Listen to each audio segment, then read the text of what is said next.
What's up? What's up? It's the Art the Most Experience with Deke. I'm Arthur Moats, and that's my main man, Deke. What's good, dude?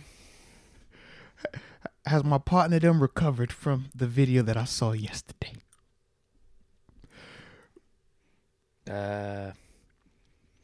Physically, yes. Emotionally, and every other aspect, no. Fair enough. Fair enough. I'm just glad to see that you made it in here. You even smell fresh, so I know you didn't sleep outside. That's a positive, you know. And you appear to at least be sober, so that's also another positive, man. Very sober. Yeah. I was nervous. I didn't know what to expect because yesterday was a bit much. It was definitely a bit much. So I just didn't know what your energy was going to be like. And after seeing your vid, for those that have not seen, definitely check my man out on any of his social medias, baby. Yeah, my dog Deke was down bad post-game. It was just a sight to be seen. Shout out to the Tito's, though.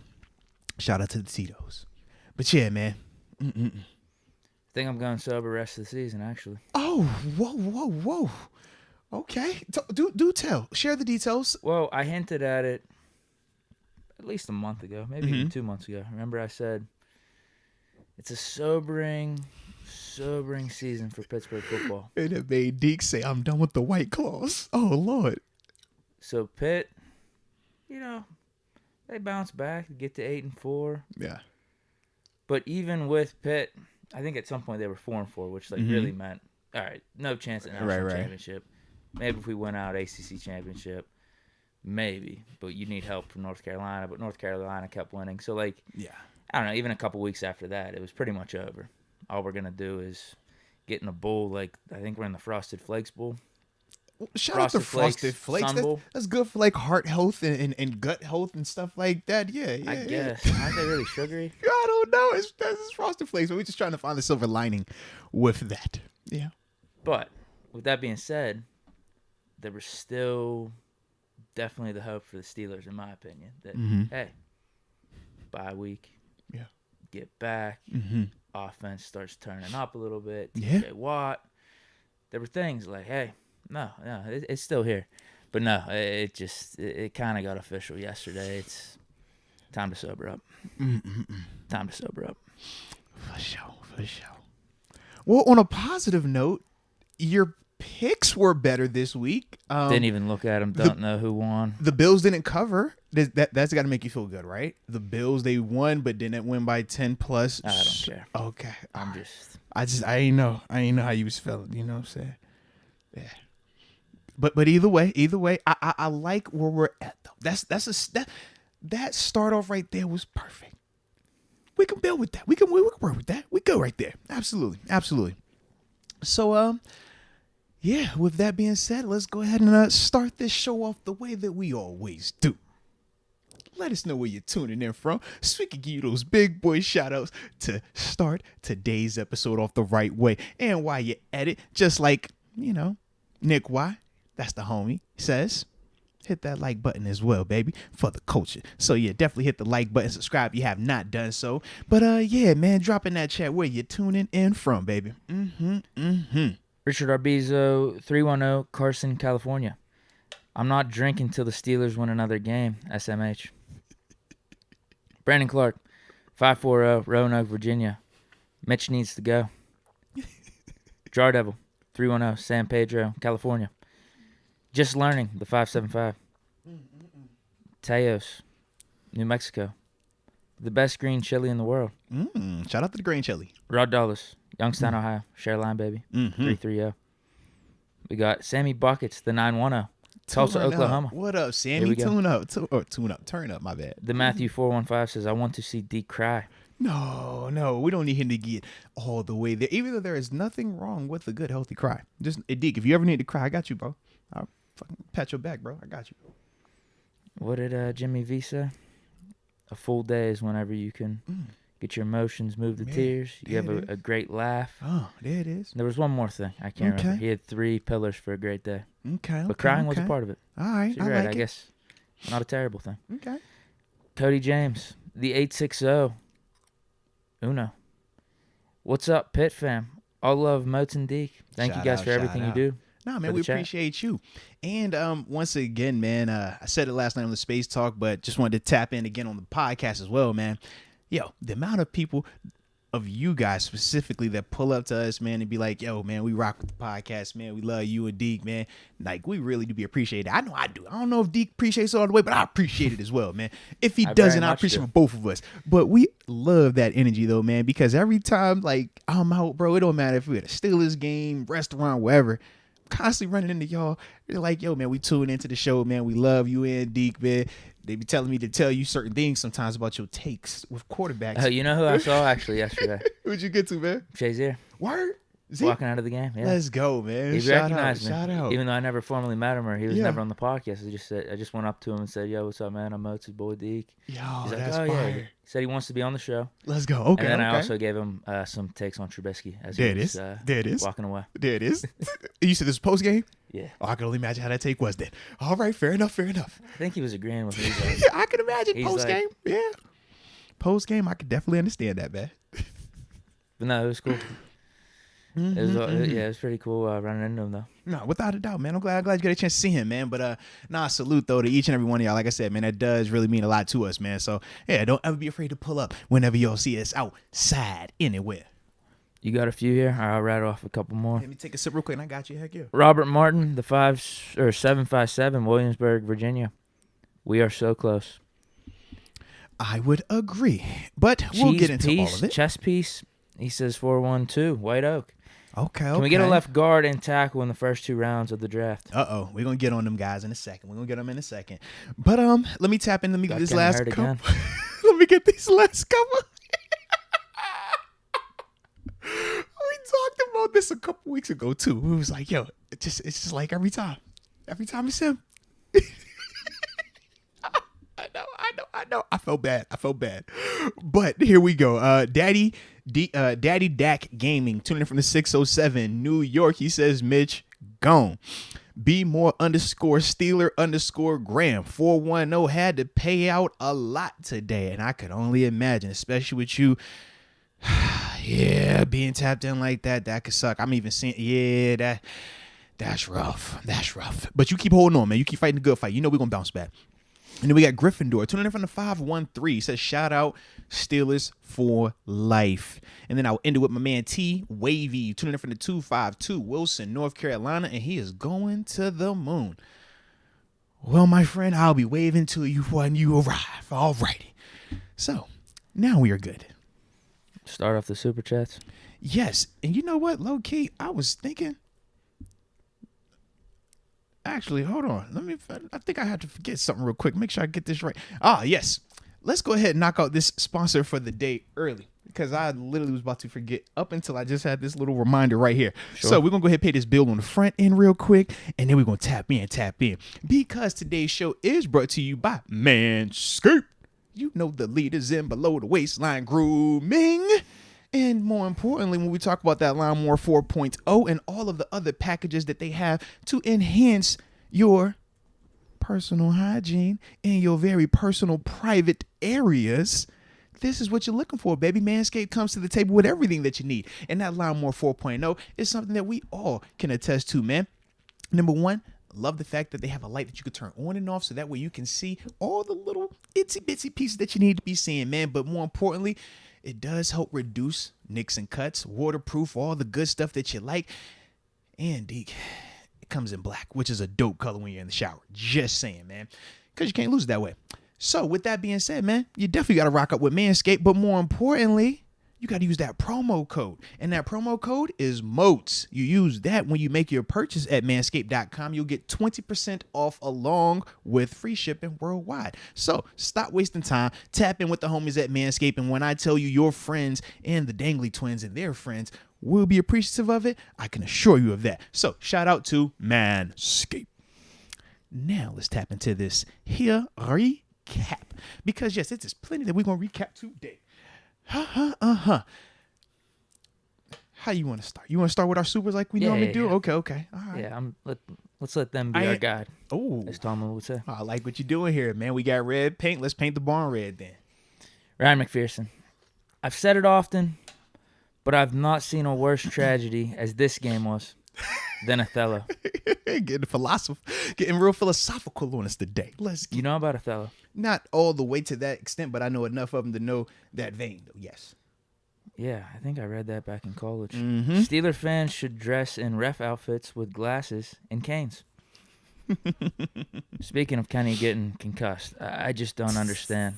I really don't. With some of these roughing the passer and unnecessary roughness calls that they're making around the league, and they can't call that one.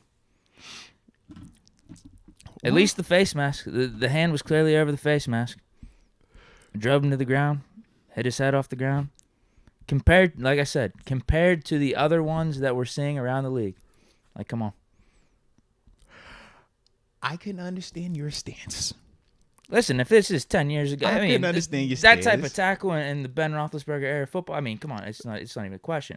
You're not calling it. But it was a face mask. But also, like I said, how they're calling some of these other ones, it's just egregious to me. If we want to talk the face mask, yes. I personally didn't see him land on him. In fact, he slammed him. And that was why he didn't land on him, because he was doing the technique that technically that's how they're coaching the defenders to get sacks now. But that was also why Patrick Queen missed the sack the first time around, right? They're teaching you to grab, you want to spin and roll them down. But at this level, we know it's never going to be soft. It's going to be violent. And then you put the rivalry in there, so obviously it just ratchets it up.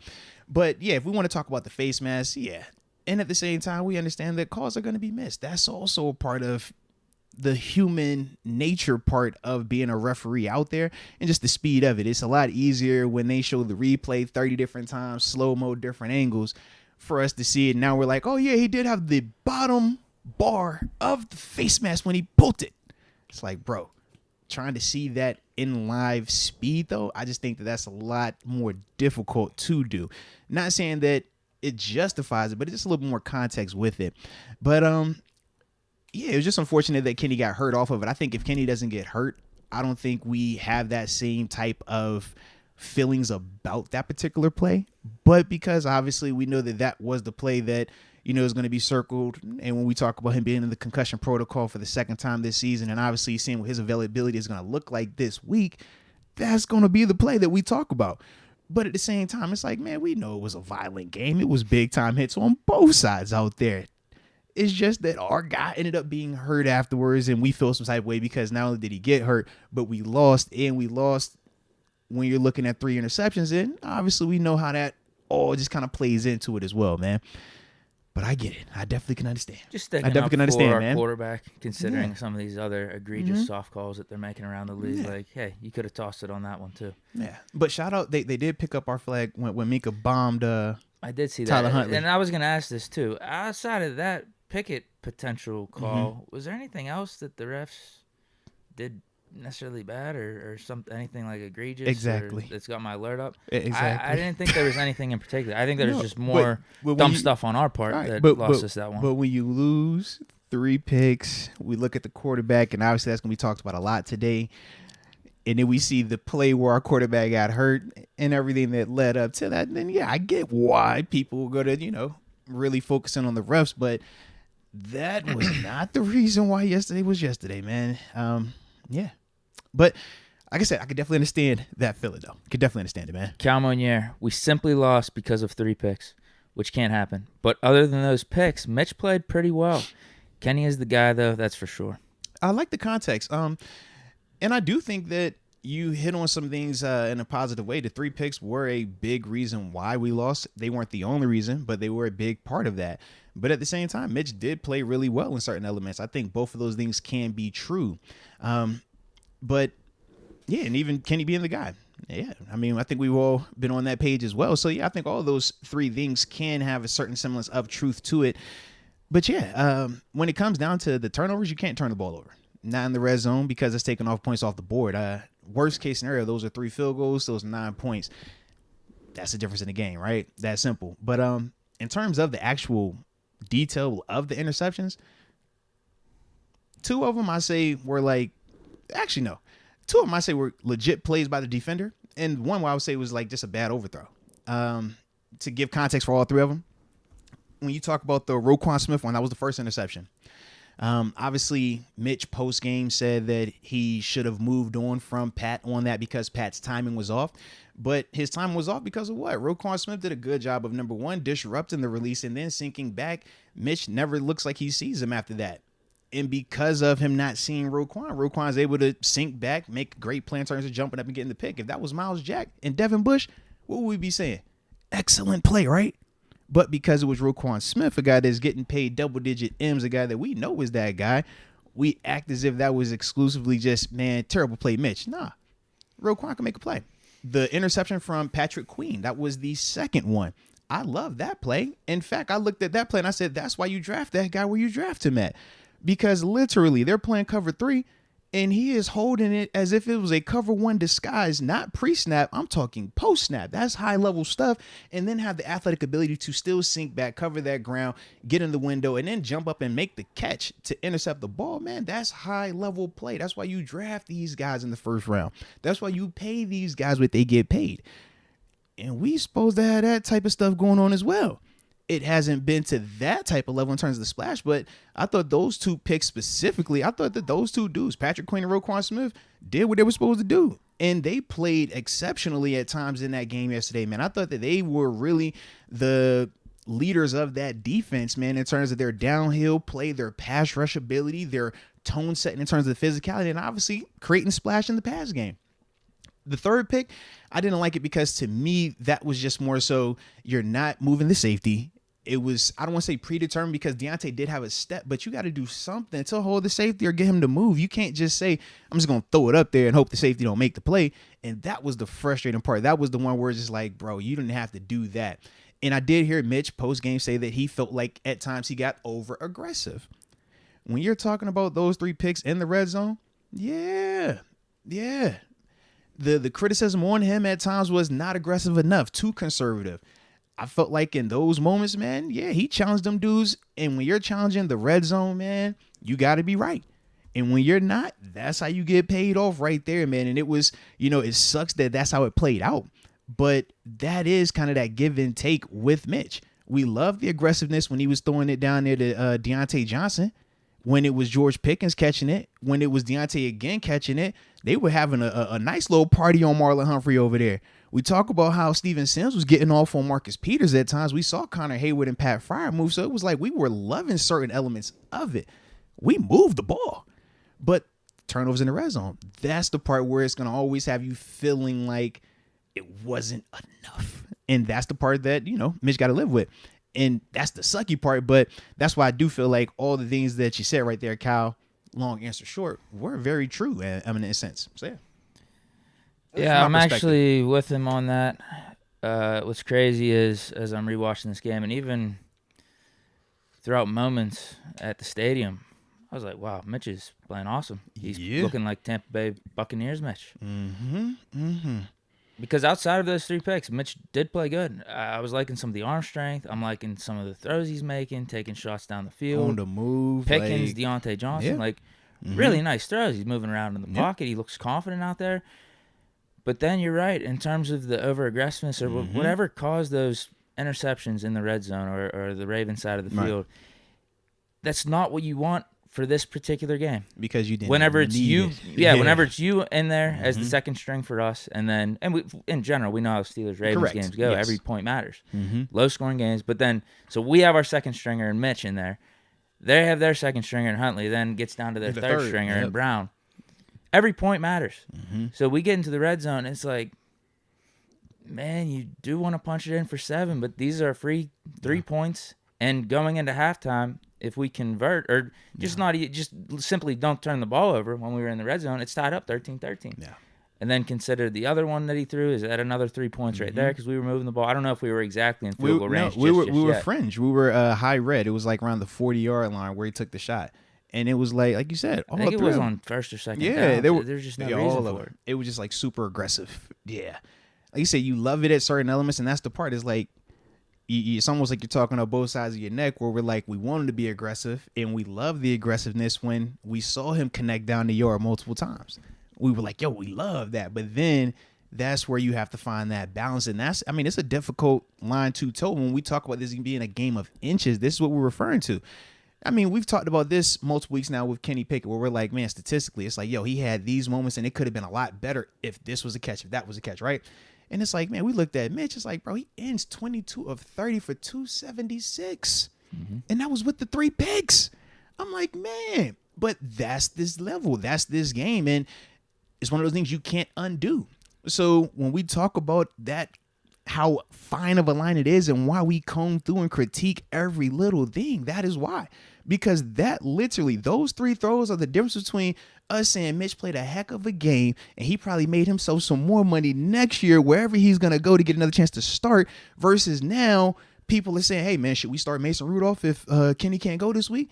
3 throws. That's the difference at this level. So even when we talk about Kenny Pickett at times, and some people might feel like we're hypercritical or a little bit too tough at certain points or certain points on him, this is why, because it is literally a game of inches.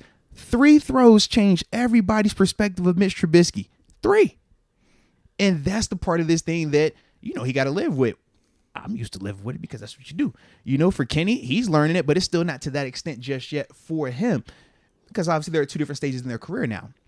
But that is the reality of yesterday, man. When I'm looking at Mitch specifically, you know,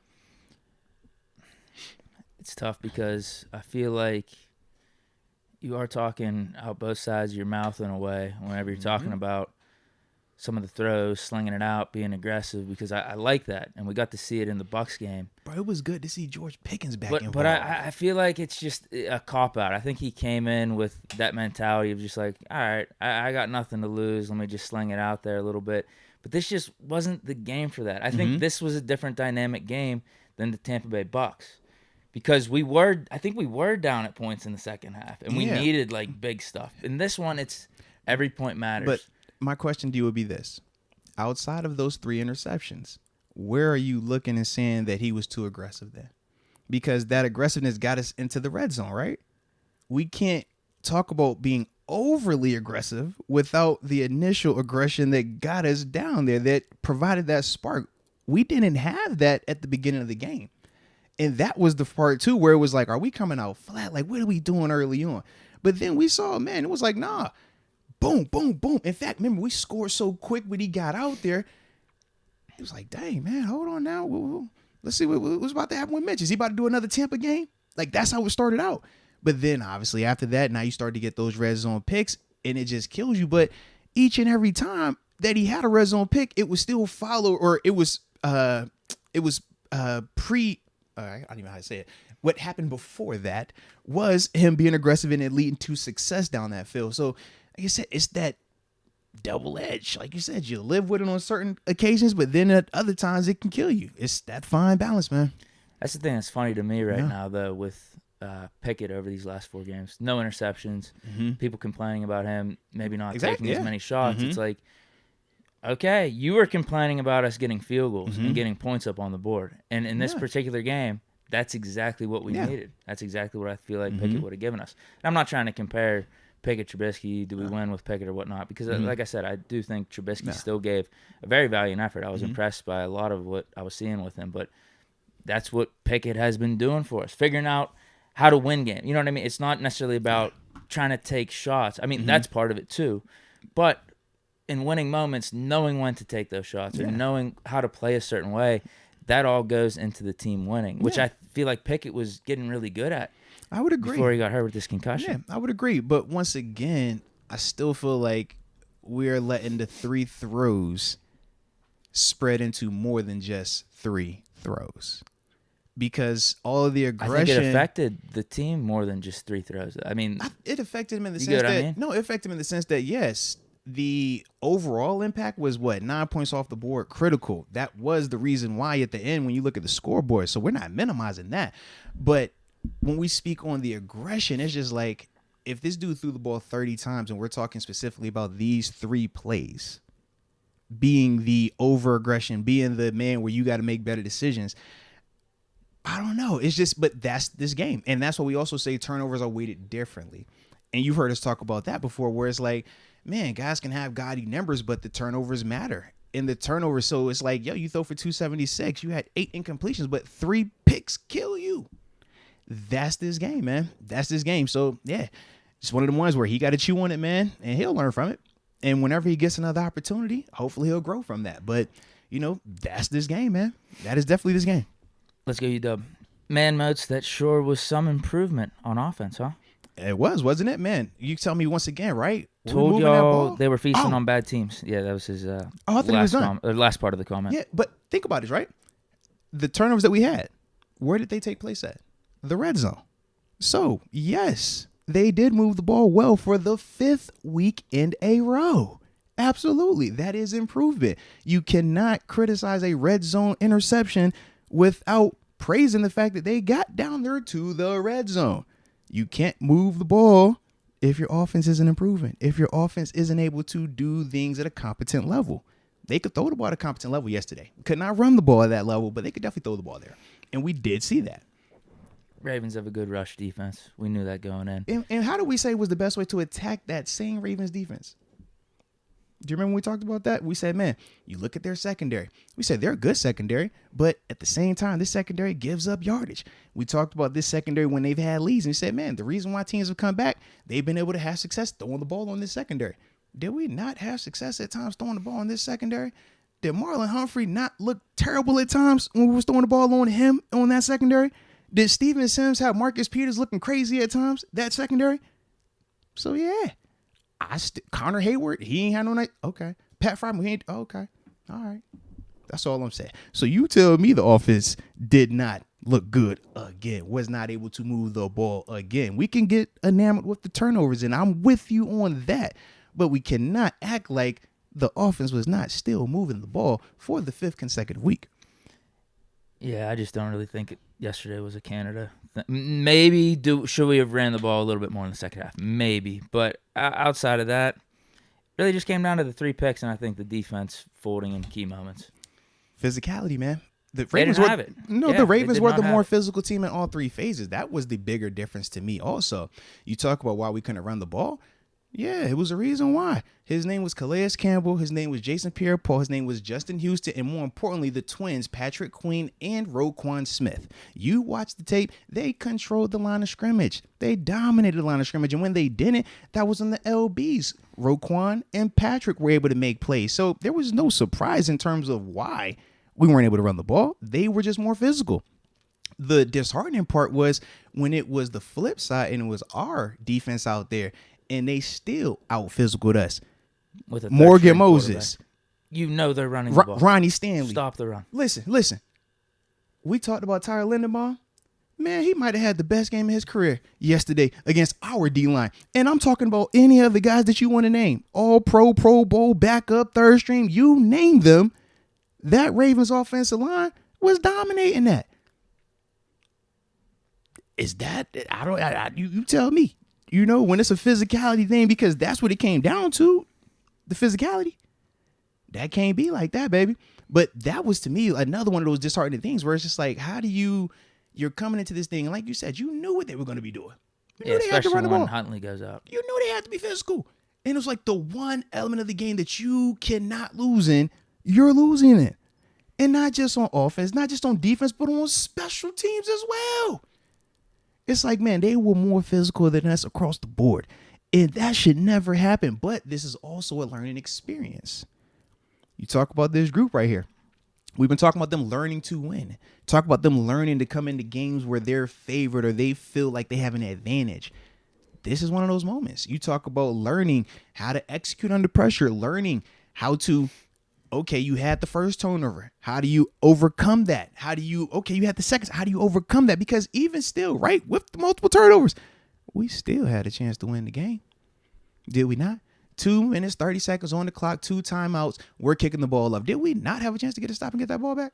We did. But this is a part of it. And these are those moments where you have to go through, having your face essentially rubbed in your accident. Get embarrassed, so to speak, and now from there you come back and learn because, man, I don't know if y'all know, but Carolina, they going to try to do the same thing, run the ball. Foreman.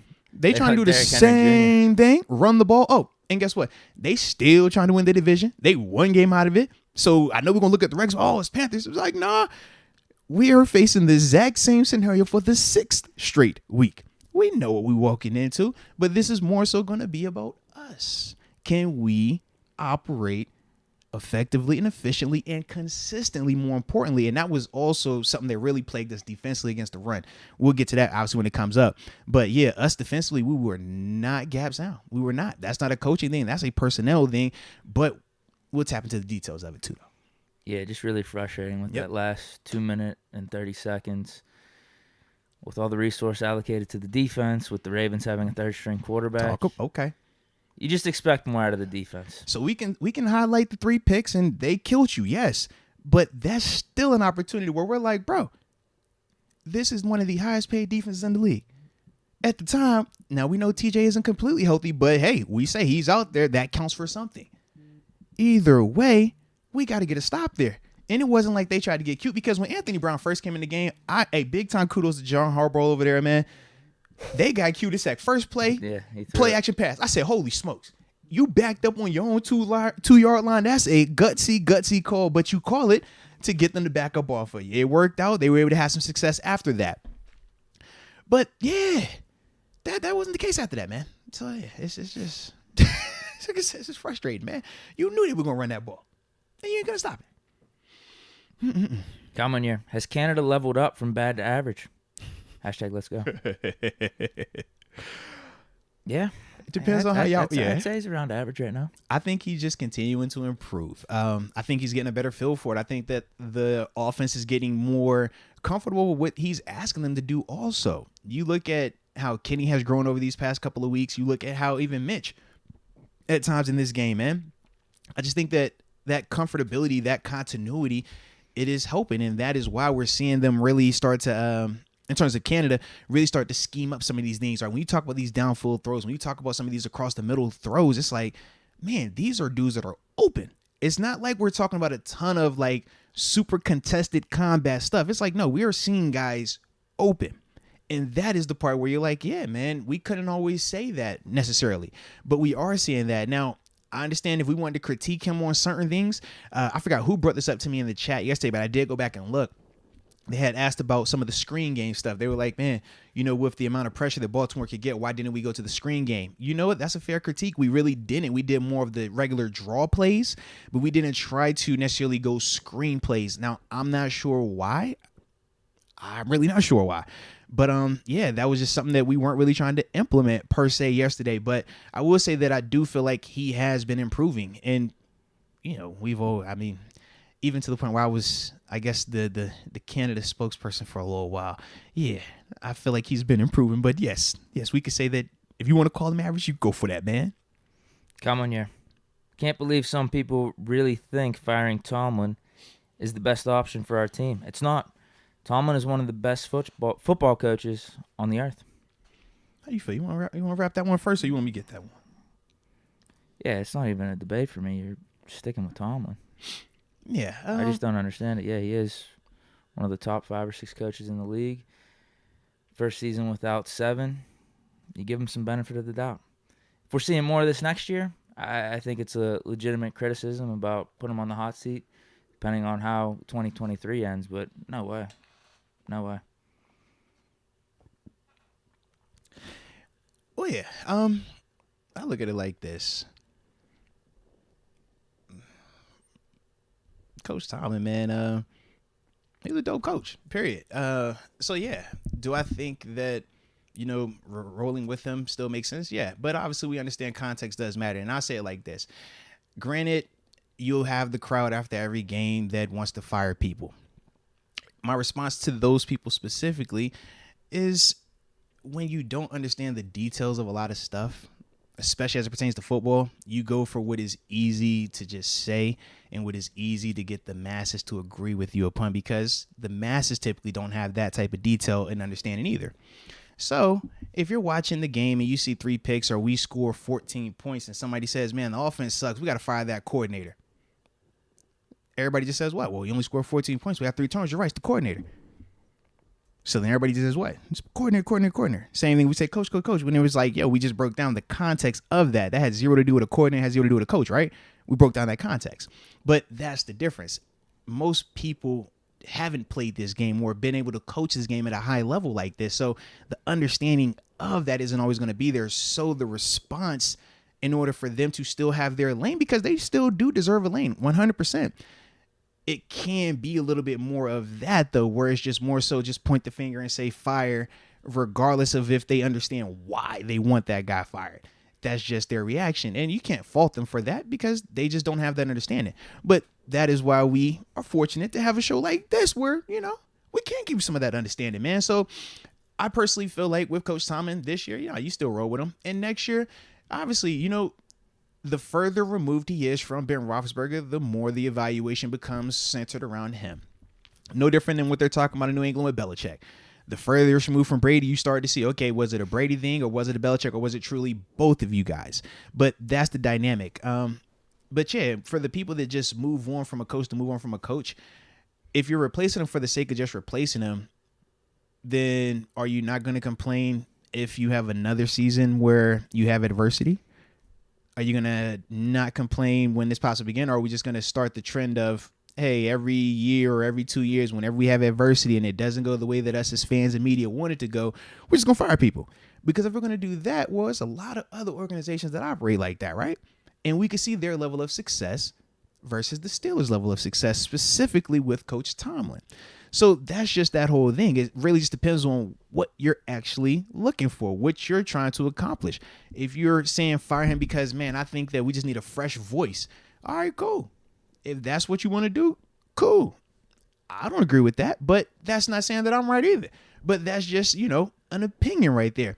But if you're looking for a guy that understands X's and O's, understands how to motivate a team and how to have this team prepared to go, I don't think you're finding another person better than Coach Tomlin. Call it what it is, but that's just how I feel. And I feel like his track record in the long term and in the short term has reflected that. We lose our mind because we lost to Baltimore.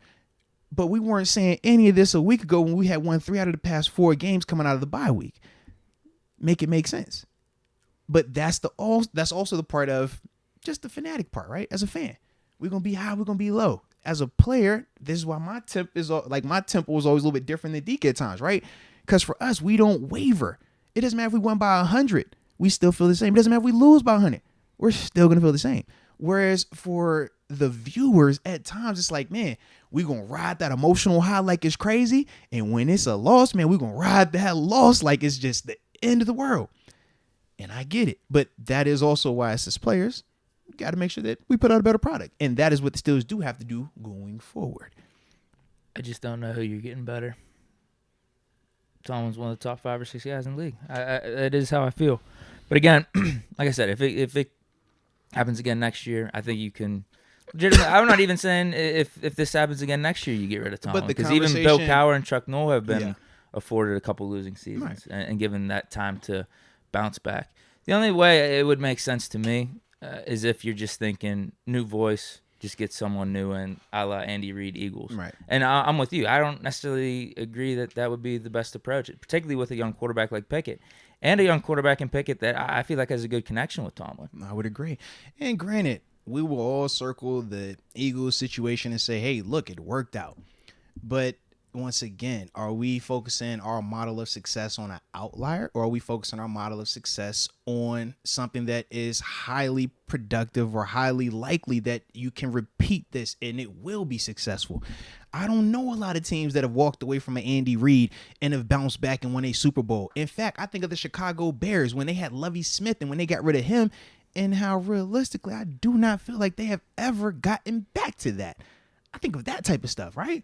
So it's like, I get it, change for the sake of change. If that's what you're preaching, to each their own. But to me, I just don't think that that's going to be the best thing to get us back to the glory days. And I do not feel like we are far off from that either. That's the other part, man.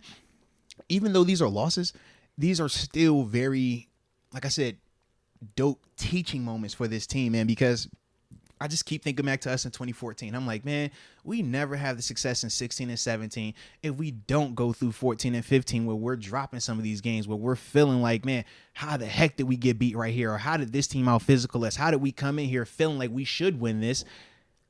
And we get out here and it's just like we're getting punched in the mouth.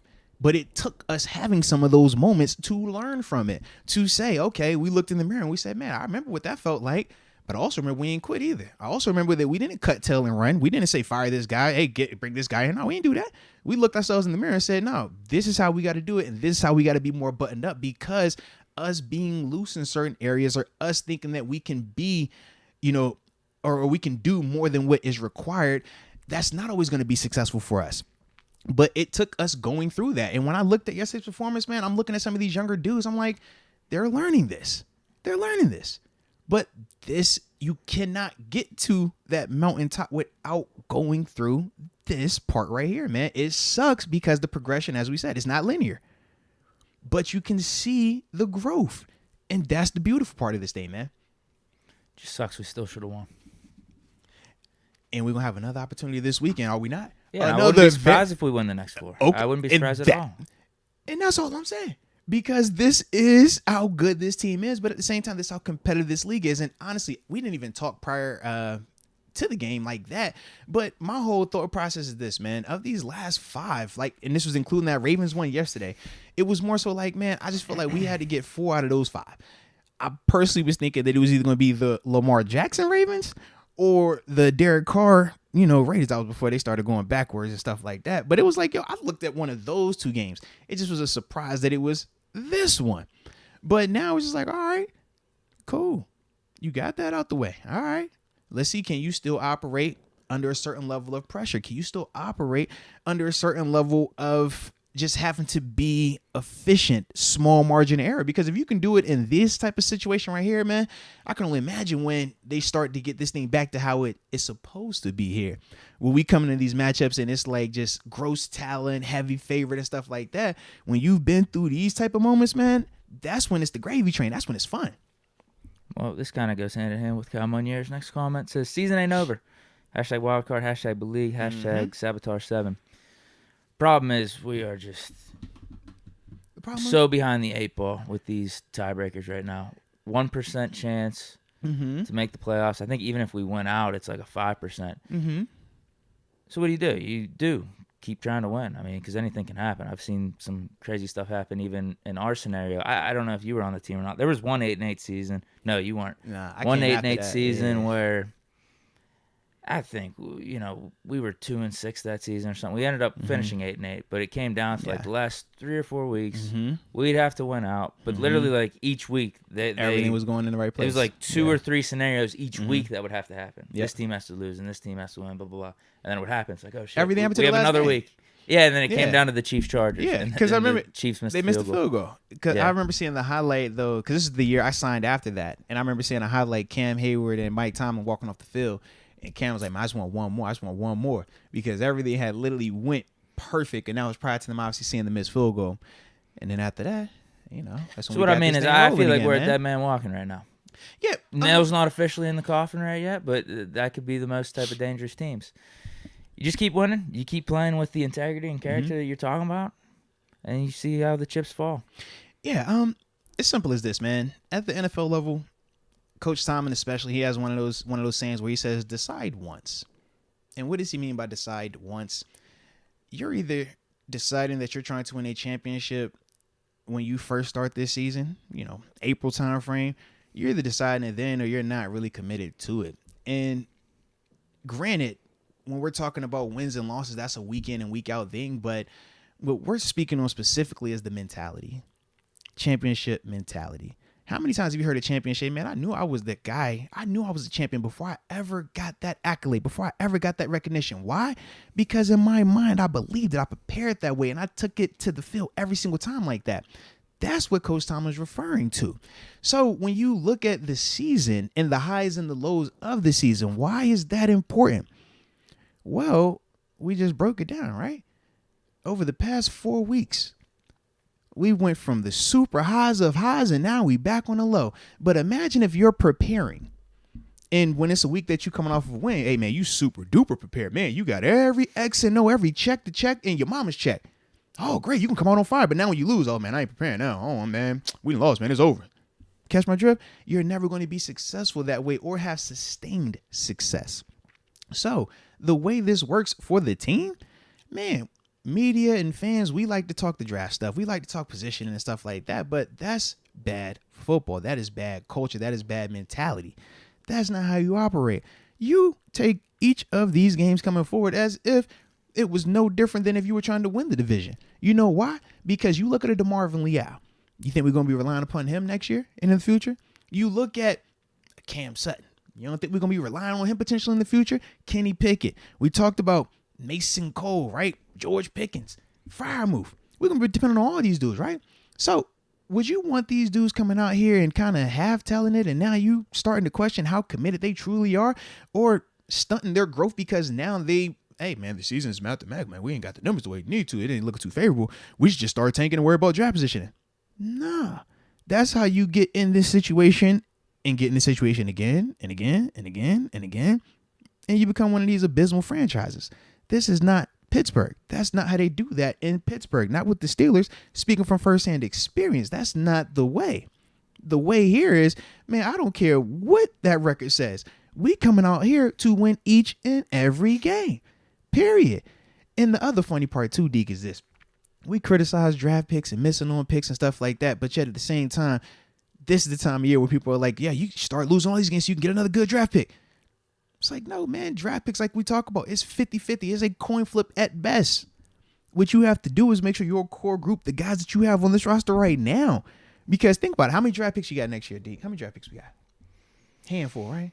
I'm a guess probably like 8 or 9. Handful. Not enough to revamp a whole roster, picks, right? So it might be like 7 or 8. But my point is, we're talking less than 10% of this roster is what we're, when you're talking tanking or losing games intentionally for a draft pick. That's not how you do it at this level, man. Not from my experiences, not from the success that we had in Pittsburgh. That's just not the case, man. And I don't anticipate that being, or I don't anticipate that starting now either, man. But that is the thing, though. You'll go through this little rough patch. Like I said, man, they'll keep learning and growing from this. But that is ultimately how, when we talk about this thing in a season from now, who knows, 2 seasons from now, and we're looking and we're like, dude, we didn't bounce this thing back. We back where we supposed to be. That's what we'll be looking back on this moment saying, hey, man, it took us going through one of those to get to where we are now. But you cannot take a shortcut. There is no fast pass to that end point, man. You got to go through this. It sucks, but this is where they're at right now, man.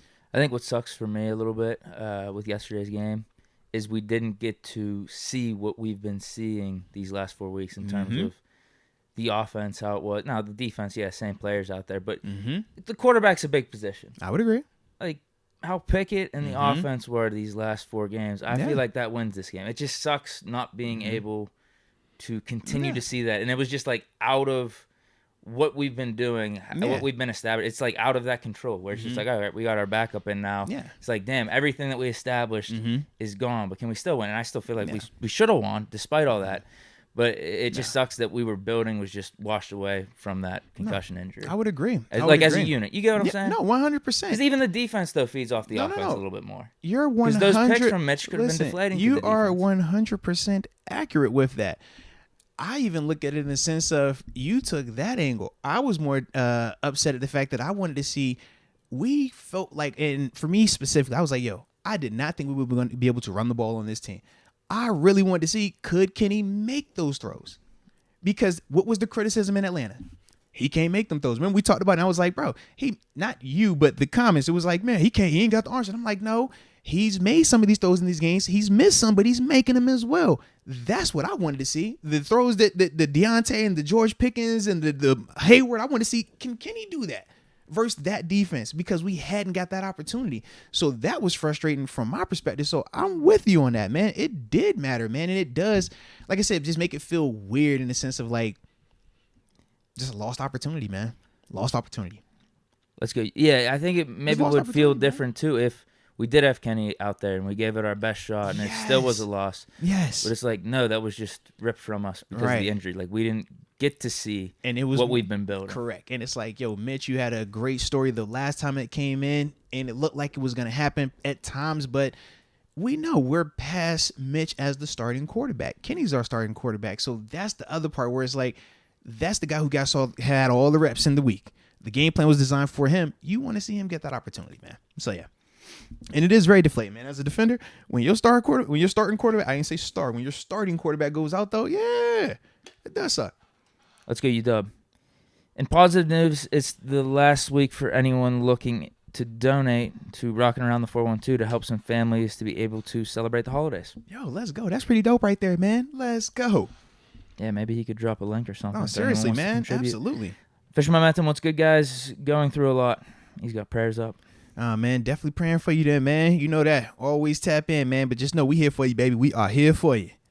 James Panzarella, hashtag wasn't Seven's fault, hashtag Steel City travesty, hashtag 9-4 was 7. It might even be 10-3. Hashtag bring back 7 yesterday. Hashtag bring back Ben 2023 season. Hashtag Ben True Goat. Is that your burner account? That seemed real Deke-ish. Those are some good hashtags. You sure? No, that was James Panzarella. We see him in there all the time. I mean, yeah, you're right. Maybe you did hack him though. I just don't know. That was heavy on the 7 right there. That's all. James, I don't remember you being that heavy on the 7. That's all I'm saying. Chef Buck had a great day yesterday. Got to see Moats pregame in the Great Hall and got a pick with Deke. Let's go. As soon as the game ended. My wife was in Packers gear. Yeah, I remember. I remember meeting Chef Buck. Let's go, man. Good meeting you, bro. Nah, salute, baby. Salute. James Panzarello. 7 doesn't get concussed on that sack. Hashtag GOAT. Hashtag no hate. I think he is, right? Well, they say that new generation a little softer. No, Ben's just taller. I don't know if he does exactly what Pickett does on that play. I don't know if he scrambles out. I think he's right. I just don't think 7 gets concussed like that. They say old school is just sometimes a little bit better than the new school, man. That's what they say. Well, you know him. I still have 7 over Pickett, so you've been the one saying Pickett's the upgrade over Ben. Hey, man, I like the new bodies on these new cars, but yeah, they ain't as sturdy as the old schools, man. You know that. And obviously, and this is what I said, all my Ben slogans or support for Ben is no shot at Pickett because I'm rolling with Pickett. I'm supporting Pickett. He's my guy going forward. Absolutely. It's just obviously you saw my loyalty towards Ben through these last however many years with the podcast and how very true. That was my guy too. It's just frustrating that we ran him out of town. Alan T. I'm not even mad the season is over. I just wish we would have been either all or all out. Does he mean all in or all out? Yeah, I think that's what he's saying. Trading Claypool and getting a second-round pick instead of Roquan, and then letting Calvin Austin III stay on IR made 0 sense. Well, I'm with him on the Austin thing because initially I didn't think he had to have that surgery, but after he had the surgery, I think we all understood he's actually injured. I don't think he's really going to be physically able to come back. I get what he's saying, though.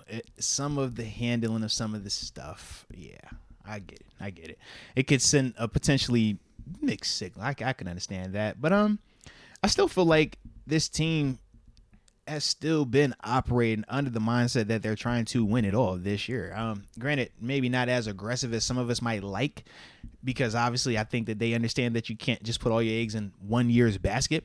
But yeah, I can understand why you would have wanted that to be Roquan instead. But at the same time, we knew Roquan was going to come with a dollar tag also.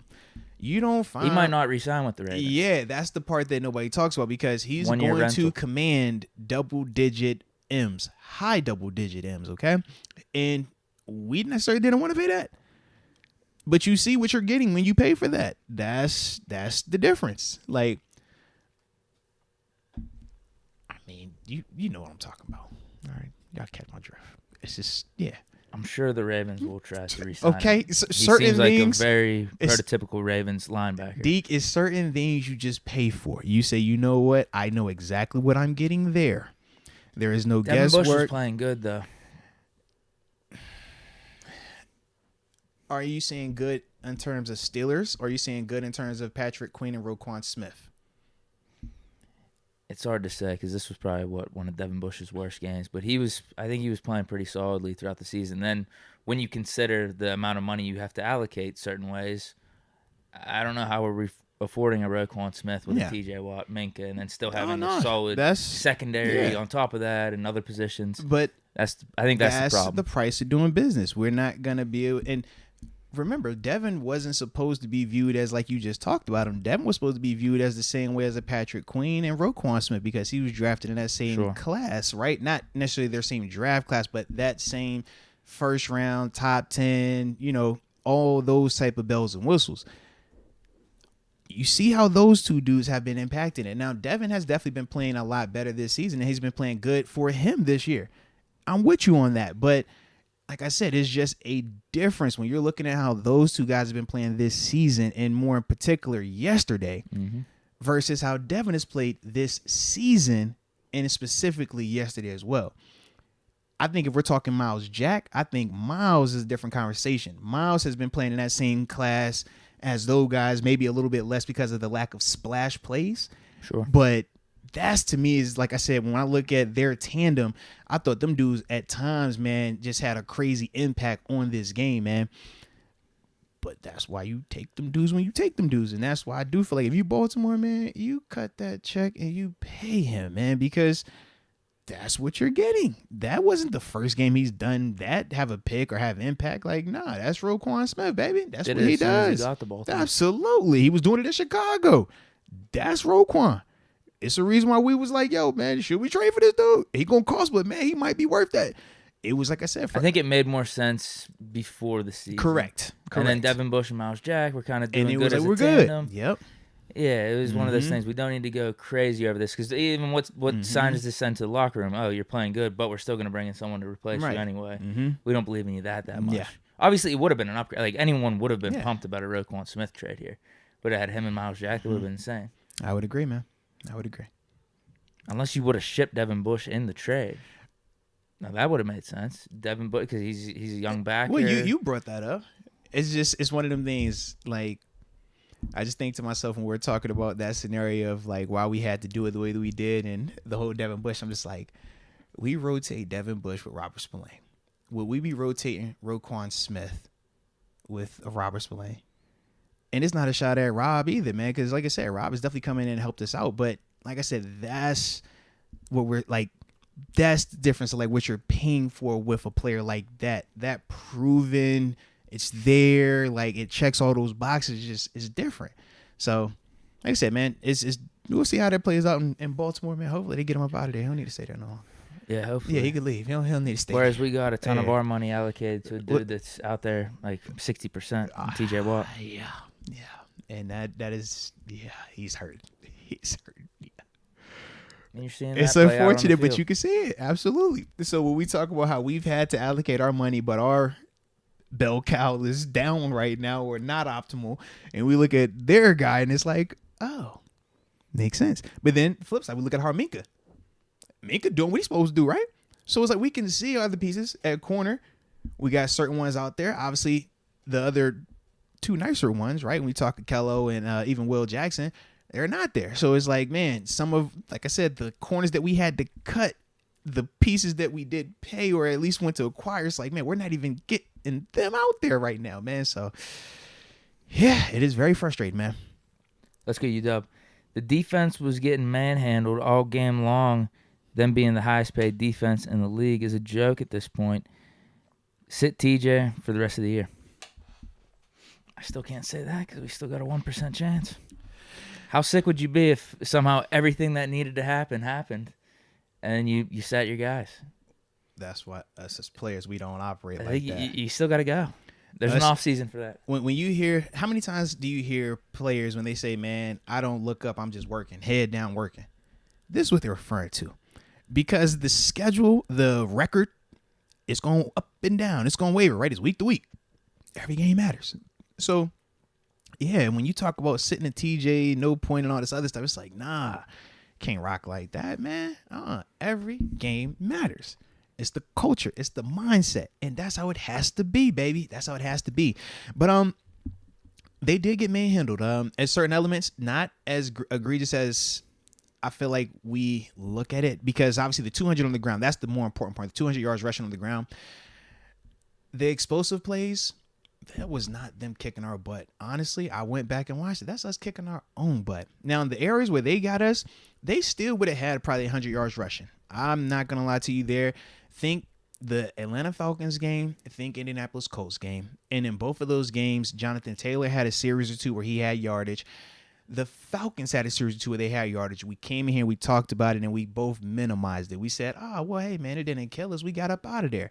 But we also said that for some reason, neither one of those teams really wanted to commit to running the ball. And we said if they did, it would have been different. Yesterday, it was just that they committed to running it. So I thought that they probably would have ended with about 115, 120 realistically if we cut out those explosive runs.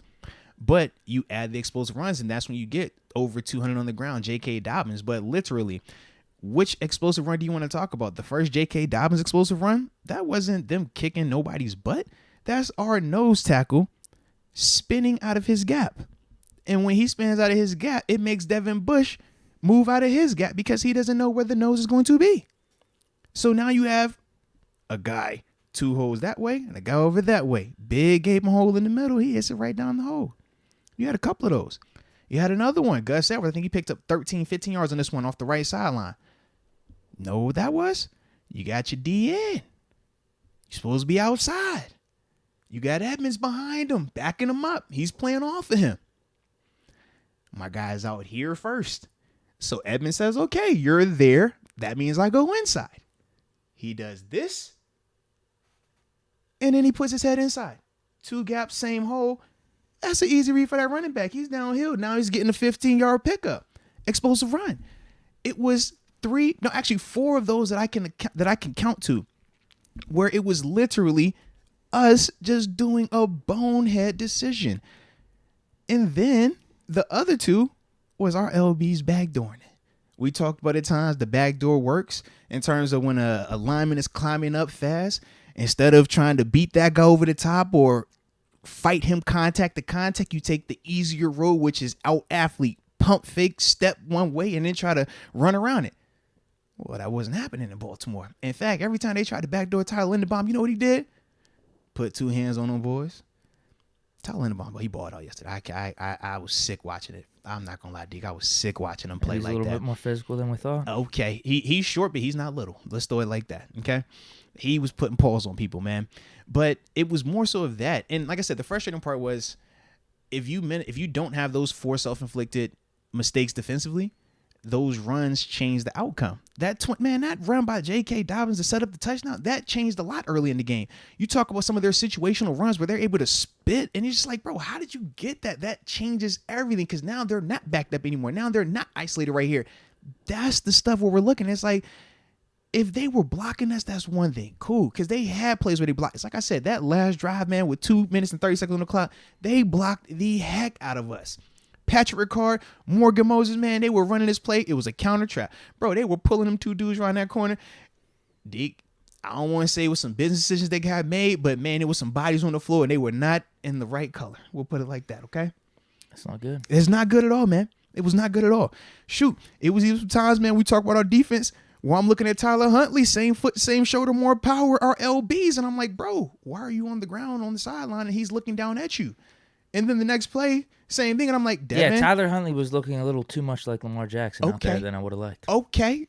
And it was just like, okay, like, why are they looking more physical even in the matchups where we should have the physical advantage? That's not cool. But outside of that type of stuff, I'm talking the specifics of the scheme. It's like, man, if they just do their job, that running performance is not like that. So that's why, like I said, I don't feel like they manhandled them the whole game, but they were definitely the more physical team at points where it's just like, yo, you got to win that matchup right there. But the other stuff was self-inflicted. And that's why you hear the optimism even with me when I was talking about the offense, because what? Those 3 turnovers were self-inflicted. That blocked field goal, all right, that was not self-inflicted. Calais Campbell, he does that. I mean, hell, even with the 3 picks and all these lapses with the defense, just making that field goal should win us the game. Now, I don't know if our offensive drive where Mitch scores the 7 to Muth plays out the same way, but that's literally 17-16 if that field goal goes in. So it's like, it wasn't, like I said, just one particular thing. And Boz looks right. He was bombing some kicks. Yeah, absolutely. And I don't want to even and this is the thing, right? When you talk about us this year, we say we got to be good in all 3 phases, right? We got to run the ball and not turn it over on offense. Defense, we got to stop the run and do what? Try to create a turnover. And then special teams, you have to win. You have to be competent. You cannot turn the ball over. You can't have a block punt, block field goal, any of that. We were bad in all 3 phases. We talked about offense, the turnovers, right? Not being able to run the ball. Talked about defensively, not being able to stop the run. And then on special teams, you give up a block field goal and you have a 17-yard punt. That's a recipe for disaster. And I know the people, and let's talk about it, because I know this was the thing, man. I know everybody was so ready to just say, man, fire Presley Harvin. He's the worst punter ever. And I love it. I love it because it just lets me know who understands this level of football and who doesn't. You watch the snap. We talk about it being a game of inches, right? How many times have we said the difference between NFL Open and College Open? We said College Open is this space, right? It's a wide margin, right? But at the NFL level, the defender is on this hip, the ball is on the front hip. We're talking the difference of what, maybe 6 inches, right? That difference is the difference between what? Elite versus terrible, right? Just 6 inches. Watch the snap. Presley Harvin is sitting on the hash mark. The snap is what? 6 to 10 inches outside that hash mark. And why is it important? I'm speaking from experience. I've punted, I've snapped, I've played literally every position on punt team. Okay? That is that difference. Because now the timing is completely thrown off. Now he doesn't have his feet set the way they're supposed to. We talk about footwork, right? Why is that important? Well, when you're punting the ball, your steps matter because that's how you get your drop to be consistent. Why is your drop consistent? Because that's going to make sure that you're able to directionally punt this ball the way that it's supposed to be every single time. And the difference of your drop being right where it's supposed to be on the laces versus halfway inside versus halfway outside is the difference between it being a directional kick with great hang time like we've seen from him at times and it being a 17-yarder. I looked at it and said, man, this is a great job by Presley catching it first off and getting it off before it is blocked, because now the block point is different. So everybody on the right side of that punt protection formation, their protection is screwed if Presley does not get that ball out, because this is what's happening.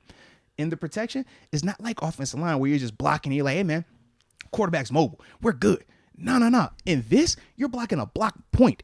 You're saying, man, I got to hold my dude for 3 seconds, but I know this ball has got to be coming on this inside right here, not out here.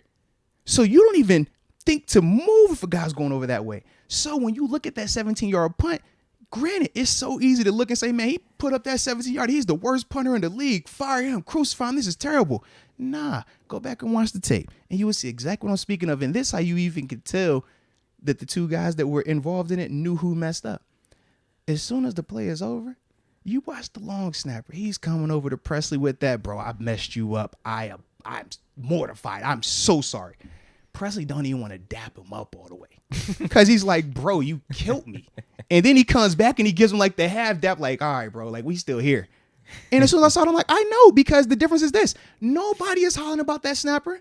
What did everybody holler about on social media? Everybody on the shows. Presley.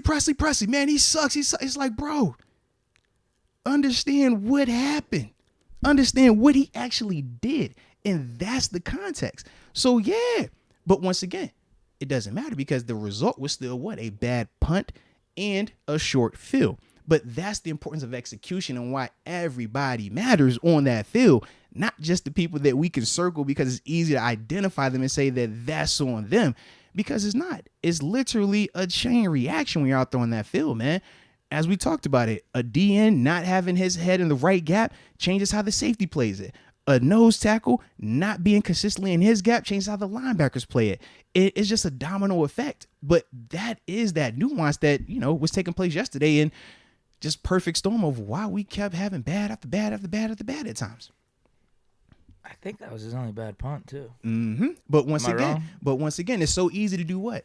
Oh man, he's terrible. Fire him. God, I can't stand him out. He's it's just like, no. That's not what happened, man. I think his first one of the year too, like that. I mean, he's had a shank or two, but that was clearly the worst. But then all the things that you talked about, all right, wasn't even like really on him. It was not. And every other punt was, I think, solid. Now, one or two of them bounced into the end zone where you're hoping it sits down a little bit. Mm-hmm. So I'd take that over a 17-yarder. Yeah. Did he have a dot too? Did he have one that landed at the one, or am I missing? No, that was last week. There was some that had to do with. I think it was the pick. It was the pick. Whenever they picked it, Deontay, the one to the end zone. Yeah, towards Deontay. That's what it was. That's what it was. Yeah, but they said, man, press and this the other part. We have to understand too what we are asking our punters to do here in Pittsburgh versus other places.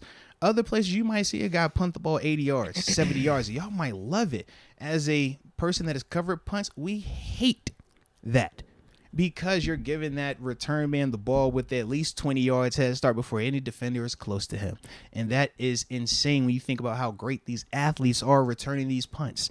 You think about some of the success Steven Sims has returning punts, man. A lot of those punts, he has 10, 15 yards before anybody gets close to him. He gets that momentum going. We don't do that here in Pittsburgh. This has been under Danny Smith since he's come here.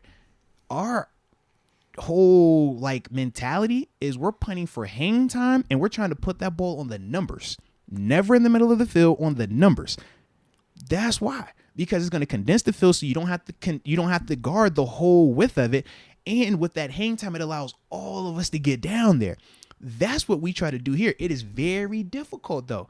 That's why when you think of the different punters that we've had here and how they struggled. Brad Wink, he tried to do it here. It worked early on, but then it didn't. Talk about Jordan Berry. He had moments, but then it didn't. It is a very, very tough skill to master. Presley Harvin, he shows it at times, but it is very, very tough. No different when we talk about elite passing, right? Hey, man, can you throw that ball when it's Tampa 2? Can you put that right in that little honey hole? Hey, man, if it's cover 3, can you beat that curl flat defender? Can you throw the deep out when you're on the opposite hash? That type of stuff. Well, it's the same at punter, man. We don't think about the context because it's not talked about like that, but it's the exact same thing, man, in terms of that type of detail and that type of high level of perfection in certain elements, man. Next one. 828 style. What's up, Deke Moats? I'm a KP8 fan, but is it just me, or does he seem fragile? Uh-oh. 2 concussions on 2 hits. This is what I was waiting to hear. It didn't seem too hard. This is what I was waiting to hear. It just worries me with 2 concussions in 10 games. Should be concerned, and 10 is just being 10. Is Pickett fragile? Fragile? That's what they say. Is he fragile, Deke? They said he has small hands. I ain't know he was fragile, man. And rightfully so. We should be looking out for our guys' health and safety. It's just the state of the game. We're going to be looking out for these concussions. He came back, though. I know. That's the weird thing. So he never came back. Did you hear Tomlin's answer? He said whenever he was out there, I guess one of our specialists looked at him and said he was showing some symptoms when he was out there. Because I was like, I remember I'm in the stadium with Dom, and he shows me on the phone. He's like, bro, they say Kenny's coming back. Could you imagine my reaction to seeing 10 out there after 2 series? And then the second series, nothing happened. The third down was when he just threw it. It got tipped, whatever. Why is Pickett out? I'm like, when did he didn't even get injured? When he told me, he was like, yeah, they say he go retire. I said, yo, 10 is coming on this field right now, bro. Like, yeah. So... Is Pickett fragile? No. They say he's fragile. No. Oh, no. I guarantee if it was up to him, he still would have been out there. It's just we're looking out for dudes with some of these head injuries. For sure. So. Right. I would agree, man. It's man, some of these dudes is going down bad. Did you see Russ yesterday? Russ had a bad one, too, because man. even the one against the Bucs game that took out Pickett, I don't think anyone thought, whoa, that's warranted to take him out. No, that was the... I thought it was the head bop. Though, I right? thought he got the wind knocked out. I thought it was like an abdominal injury. I just looked at the head bop. Yeah, then they send concussions. Like, okay, yeah, they're looking out for him. Well, and think about it, the only reason I know about the head bop is because just as a player, that's one of the ones that we all say like that's the scary one, like because it doesn't look like anything and it's so subtle, but that just bop the head, man, hit the back of that thing. Yeah, it had that switch flicker a little bit. Next one. Mm-hmm. Oh, and shout out to y'all, man. I've been seeing people in the chat saying they like my Lil Wayne shirt, man. Y'all know I had to go with the hot boy this time, man. Because he done went through some adversity. He done had some trying times, but he's also, he's one of them goats out there. He's been doing his thing for a while. Kind of like the Steelers, so to speak, huh? What do you think of the Wiz concert? It started off weird, but then it picked up.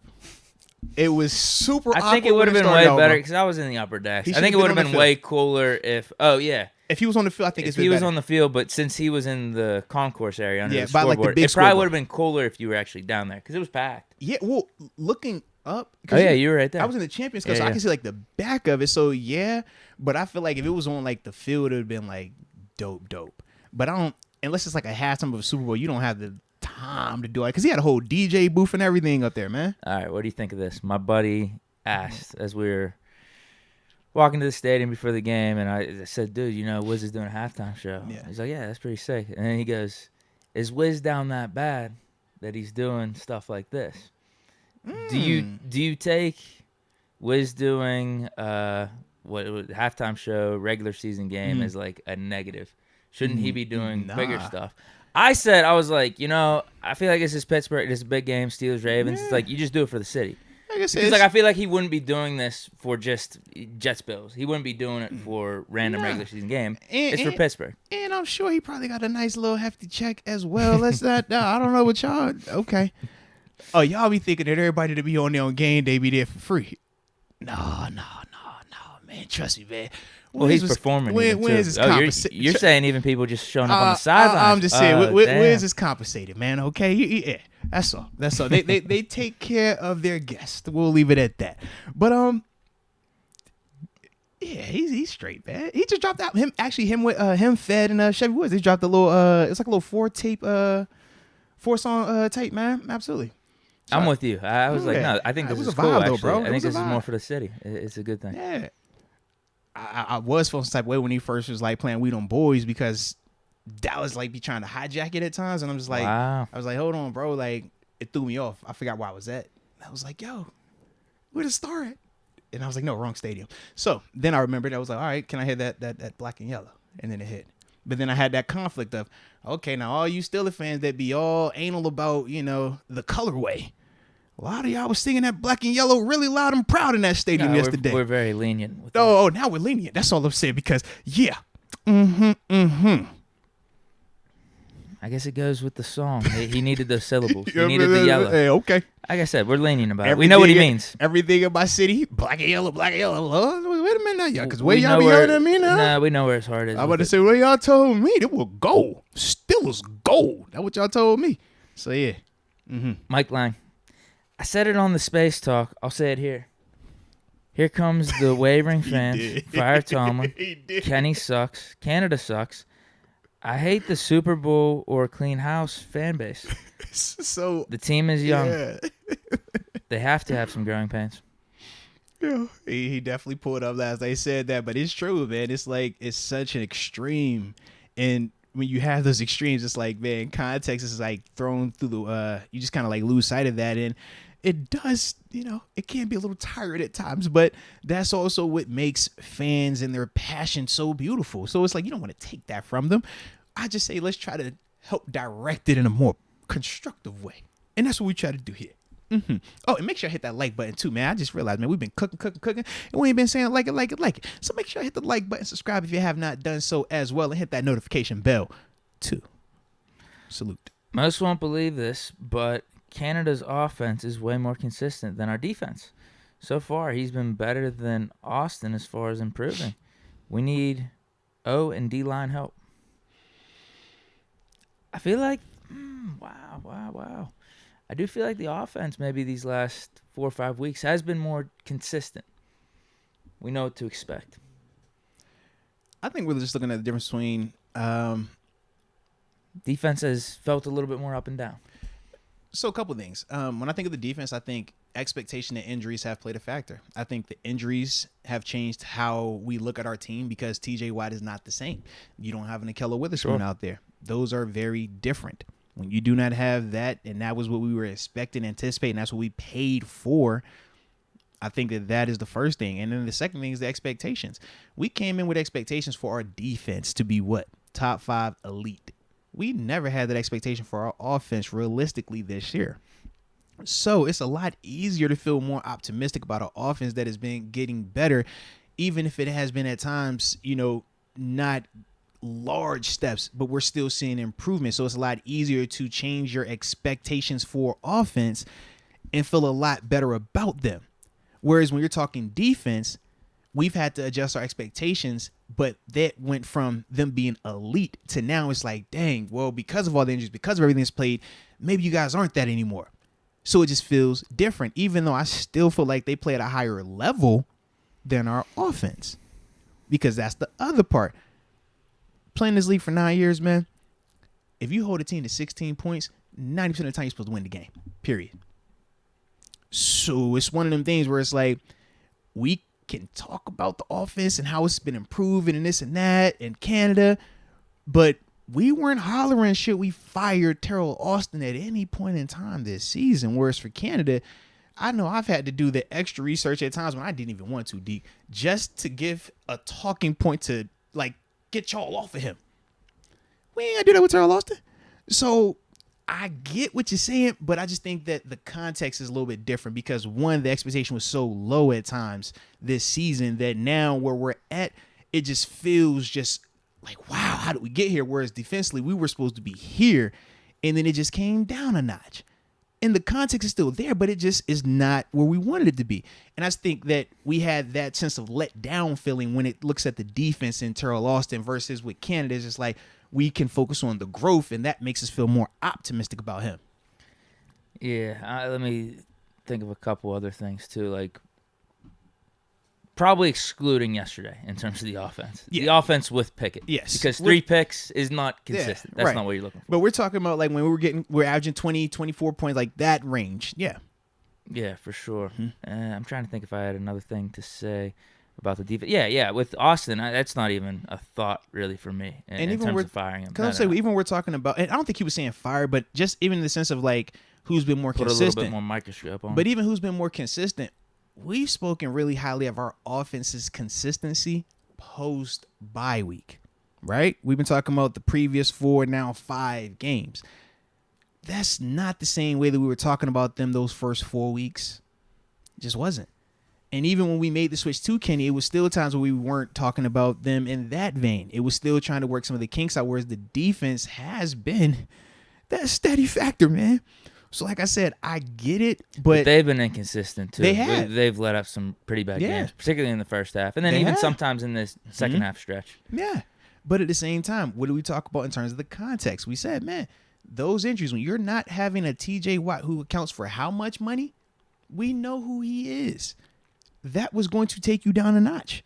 And I just think that, like I said, just the difference of how we view it. But, yeah, either way, hopefully all these dudes get healthy and play better. And more consistent. What you said about the 16 points, that's why yesterday my first initial reaction was like, I guess the defense really didn't play that bad. As I'm looking at the scoreboard, it couldn't have been that bad if they only let up 16. But as I rewatched it today, I'm like, damn, bro, there's just some key moments. You got to step up and show some physicality. Situationally bad yesterday, man. Defensively, they were situationally bad. Especially with the Ravens being on their third-string quarterback. You cannot allow Anthony Brown or Tyler Huntley to throw the ball. Let's count this. I want to make sure I'm doing this accurately. Anthony Brown only thrown it like twice. No, he was 3 for 5 for 16 yards. Okay, Tyler Huntley was 8 he didn't have many yards. They had under 100 yards for the total day. But my thing is this, 11 for 17 for 94 yards. If I were to tell you, Deke, Tyler Huntley and Anthony Brown were going to throw the ball 17 times on our defense and not turn it over, would you believe that? Because I would not have. When we were coming to this game, I could see it. I would have said maybe there's a chance or two that we had, which is what happened. We almost had a pick or two. And what did we say coming into the game? We're not going to have a ton of opportunities, but when they put the ball in the air, what do you have to do? Create and capitalize on the turnover. I don't think there's anything we could point to and say that was a drop, though. It was like close. Casey's like an inch off from almost getting it. When I look at the throws that Tyler Huntley was able to make and Anthony Brown was able to make, the problem wasn't that it was a drop. The problem was the guys were wide open. Did you notice that? That's what I'm specifically speaking on. Right. It wasn't oh, man, you dropped the pick, Miami Dolphins. No.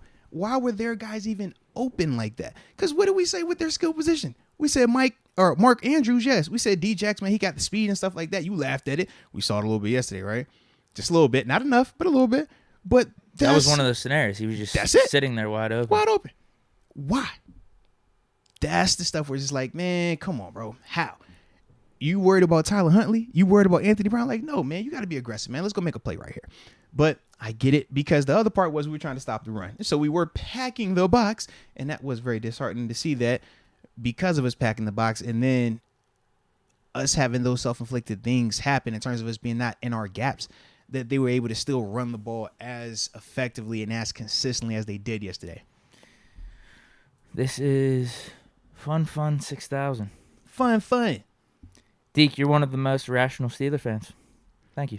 Shout out to Deke. I would agree. It's probably the first time I've ever heard that. But Steeler Nation is pretty not rational or irrational. So you kind of you got some rational in you. Yeah. So thank you. You do, man. Steeler Nation on fire. Should the sack on Kenny when he got slung down and got hurt, should that have been unnecessary roughness on Smith? I would have liked the flag to be thrown. Yeah, Deke feels like you said. Yeah, Deke wants it to be I'm thrown. saying, Yeah. considering the garbage that they're calling around the league and how soft some of these calls are.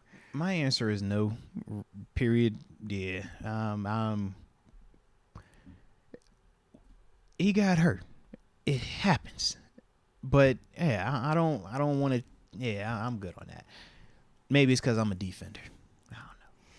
Steeler Nation on fire. Should the Steelers start activating all 3 quarterbacks? Man, there's multiple teams that need to have that conversation. I know the Jets, they were talking about it. I don't know if you saw that Bills game, man. It was getting a little rough up there, a little physical up there too, man. That's what I said to my buddy in the stands. I was like, if Mitch goes down, we got no one. Hey, we're going to have to start running some Wildcat or something. Zach Gentry, I don't know what we were going to do. Hey, up in New York, up in Buffalo, man. Jets, it was like, hold on, man. We down to 1 quarterback. Come on, you get back out the locker room. Is there a dude just that literally doesn't play that's activated? What you mean?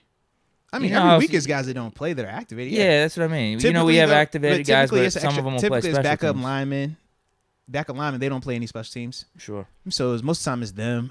Every once in a while you might have like a backup like safety or backup D lineman who doesn't play any on special teams, but they're still getting a helmet. But it's like one of those things, yeah. Because, yeah, with the quarterback, you typically dress 2 of them because hopefully you don't got to use 2. Hopefully you just use 1. That's the goal. And you don't want to be sitting with that 3rd helmet because now you're saying I got 2 guys that are not playing, not helping us out on game day where that could be an extra guy on special teams or an extra corner or extra wide receiver, running back or whatever it may be. But that's some of the challenges of just, the NFL level. You got a limit on who gets to dress on game day. Wouldn't be the worst idea, I guess. It's just oh, shout out to Rod Dollar. He says we got our QB3, Zach Gentry. Yeah. Yep. Oh, and he says, I guess they said it during the game. I did not listen to the broadcast. We was out. I was with you. We was out there. So yeah, I did not hear that. But shout out. Makes sense. He was all-world quarterback. Maybe say he was what? Him and Kyler Murray coming out, man. Number 2 after Murray. Yeah, out of high school, man. Yeah, shout out to Gentry, man. Q. I'm sorry, Deke. Your boy Dotson got to go. And I don't know where I saw, but someone said that Tomlin's career in Pitt is the same trajectory as Andy Reid in Philly. Though I still think Tomlin's a great coach like Andy.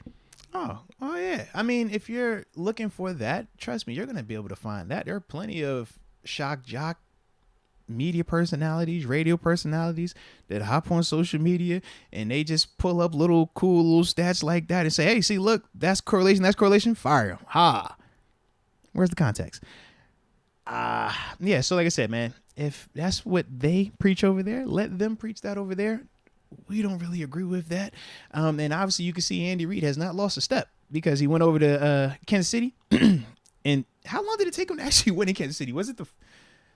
I don't think he has a losing season. That's what I'm saying. But I'm talking like big winning, like AFC Championship games in the Super Bowl. Like how many years was he out there prior to that? As soon as they got Mahomes. I mean, how many years did so they have like, Smith? 2. Because I'm trying to think. Probably 4 years. 4 years probably? I'd guess. Yeah. So yeah. He definitely ain't lost anything there. But in terms of the Dotson element of it, Dotson. Yeah. Dotson be having some good moments, man. And then he be having some not so cool moments. And it just will be happening that when he has his not good moments, Kenny is always on like the bad end of it. And it's not cool. I know. And it's hard for Deke because Deke is a 6'9" guy, man. Deke loves number 69.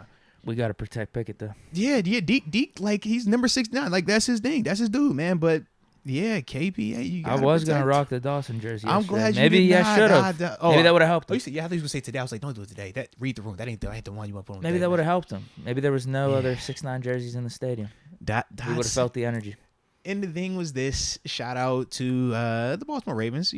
They stay consistent at times, double mug look. And why do you run double mug? In terms of what is double mug? Roquan, Patrick Queen, your inside linebackers walking up into the A gap. You do that because it confuses the protection. You don't know who's blitzing, who's not blitzing. Are they both dropping into coverage? Are they both blitzing? Do you need to slide the protection to one of these guys, or do you want to condense it and have everybody, block it up in the middle? I mean, it's multiple ways to handle it. And unfortunately for our offense, I don't know who specifically was calling the protection. We'll just leave it at that. I don't know the specifics of who was calling the protection. But whoever it was, they got it wrong. And by them getting it wrong, that was why Patrick Queen split Dotson and Mason Cole, and they both was just shadow blocking. It was like, oh, baby, this ain't good. This ain't good. But, yeah, they got to be on the same page with that. And for Dotson, yeah, he has to be more consistent. But at the same time, yesterday, man, that was going to be a tough matchup in terms of the run blocking, in terms of the physicality there. Passing game-wise, man, I still felt like we had some time at times. Yeah. That's the other part. Like, sure. we focus on Kenny getting hurt, and we let that kind of, like, overshadow everything else that took place for the protection. They gave Mitch some good protection throughout the game, I thought. He had time. He definitely was having some time out there, man. We weren't generating any production in terms of the run blocking element. That was where the consistency wasn't there. When I watch it, it was like we'd have one play where we fire off and we match them physicality for physicality. But then it would be like 2-3 plays in a row where they were just a more physical team. And I thought that was really the part that hurt us in terms of our run stuff. But pass protection wise, I felt like we held our own at times, man. We weren't hollering about Justin Houston and JPP. We weren't hollering about none of them dudes. We weren't hollering about Calais Campbell. Oh, man, we can't block this dude today. No, it wasn't that vibe. But we did have some bad moments. And that's when we talk about this game. We highlight the 3 picks. We highlight the Dotson, him and Mason Cole snafu situation. It's like, yo, it's literally those type of things. And at this level, it is literally small handful of detailed oriented things where that's where we say we got to be better and we got to focus more on ourselves. And like I said, it's a good place to be in, but it does suck that we're here right now and it cost us a game. 828 style. Can we please put to rest always talking about 7 when we lose? Is he talking to Deke? Is he talking to Deke? I don't know who he's talking to. He said, if I hear another sabotage 7, if I hear another 7 would have had us at 10-3 and 9-4. It ain't just me saying it. I agree that he would win some of those games, but he's not here anymore. It's time to let go. No, I'm not gonna stop. 828 style. I agree with everything you said, man. I think that was perfect. I couldn't even follow that up, man. It was just beautiful. It's beautiful. No, I'm still gonna talk about it. 9-4, 10-3. They sabotage 7. You know what? 9-4, 10-3 gets us right. I think would that be the number 1 or 2 seed? Well, yeah, because who got 10 wins in the AFC right now? I'm not sure. I didn't really watch football when I got home. Oh. I didn't check the records or the standings. All I saw was us in the hunt. Everything else was blurry. That's what we do it. Yeah. Yeah. Deke said, I just looked at in the hunt. I didn't look at anything else up there. Well, Deke, I figured that might be the case. So, I had to go big picture and just look. There are actually 2 teams in the AFC with 10 wins right now. And there is another team with 9 wins. The Ravens, they have 9 wins now. Somehow. Make it make sense. I didn't realize that was their first time beating us, too, in they said 5 tries, something like that, man? Like the previous 5 games? I had no clue about that. I guess we have been beating them. That time in 2020. Yeah. Because they said the last time we lost was before COVID. Yeah. Yeah, in COVID, Ben beat him on the road. Yep. There was that touchdown pass to Claypool. Highsmith picked off Lamar. Yep. And the one at home was like that Wednesday night game. Should have been Thanksgiving. Yep. Nail biter against RG3 and then Trace McSwirly. Ben threw that dime to James Washington at the end. Close it out. And then, we won 2 last year. Yeah. So, it's been a minute. Yeah, it was crazy. They got lucky with this one. It was crazy, man. It was crazy. But, so they got 9 wins, and they really spoke highly about this victory. I don't know if you heard Jim Harbaugh post-game. He said this is going to be one of those ones that, really stands out as one of the greatest victories in the rivalry. I was like, what? That's how y'all playing this now? That's what y'all going It's pretty with? sad. You're lucky Kenny got hurt, and you're lucky Mitch wanted to give you a few passes. That's what you're lucky. Harbaugh literally said that. He was like, yep, this is going to be one of those ones, just one of them great all-time matchups within the rivalry. Like, you're going to remember this one. It's like, for you guys, maybe because y'all going to be praising Tyler Huntley and Anthony Brown. But y'all can put that in the Ryan Mallett category. Like, yeah, we good on that. Okay? Yeah, you're lucky Kenny went down. Yeah. I think it's a different result with Kenny. Yeah, but Baltimore has 9 wins. Kansas City has 10 wins. And the Buffalo Bills, I think they were the other ones. Yeah.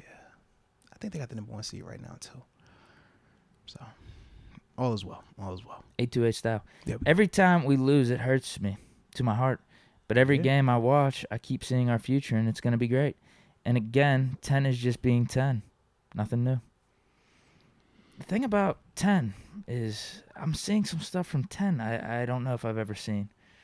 So the whole 10 being 10, in a positive way or it's negative weird. way? No, I'm seeing both. Like yesterday, there's 3 picks. A little out of character for him because he's a little more conservative. He's never that but aggressive. Then yeah. I'm seeing some throws. I'm like, oh, holy hell, man! Like this is why you were a number 2 overall pick. Some of these throws, the arm talent I'm seeing, makes sense. But you just really haven't been able to put it together. Consistency, man. That's the toughest part about this game at this level. Being able to take all the positive and repeat and repeat and repeat and repeat, because each and every week it gets that much more challenging. It gets that much more difficult. There's so many things that have to go right. But that has been part of his knock, man. Yeah. Ryan McPherson's joined the upper room. Oh, shout out I think we were. No, am I tripping? What? Could have sworn we already did, right? Oh, maybe I was reading it in my head. Either way, we're going to roll with him. But my man Ryan McPherson, baby, welcome to the upper room. Yes, indeed. Yes, indeed. Yeah, I think in my mind, because I was like caught up, I was like, yo, I've read this already about Ryan McPherson. But I was like, I probably said it in my head and not in real person. So I'm glad. We're back.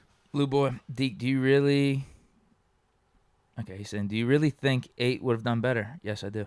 That defense is not ATL or the Saints. That injury to 8 saved him from humiliation. No. Just not. I feel like Pickett's a gamer. I feel like, yeah, the first 2 series weren't optimal. But again, we got to see some Pickett positive plays. The runs and everything he has shown us up to this point is he can handle this type of stuff. So no, yeah, I believe that. We wouldn't have got the 3 picks. I know that. Fair. It's tough to say because we didn't get to see Pickett go up against the Ravens, but like I was saying it before the game, so I don't know why I'd switch up anything now because he got hurt out of and my whole in the first 2 series. My whole thing is I said he was gonna have to make some big throws. I feel like he would have made some big throws. I would say anything I'm gonna say is gonna be speculation one way or the other. So yeah. It's just one of the things we'll never know. But it will be interesting to see if he's back this weekend or not, man. Because obviously, when it was his second one, did he miss that following week, or did he come back that following week? Because I feel like he missed that following game.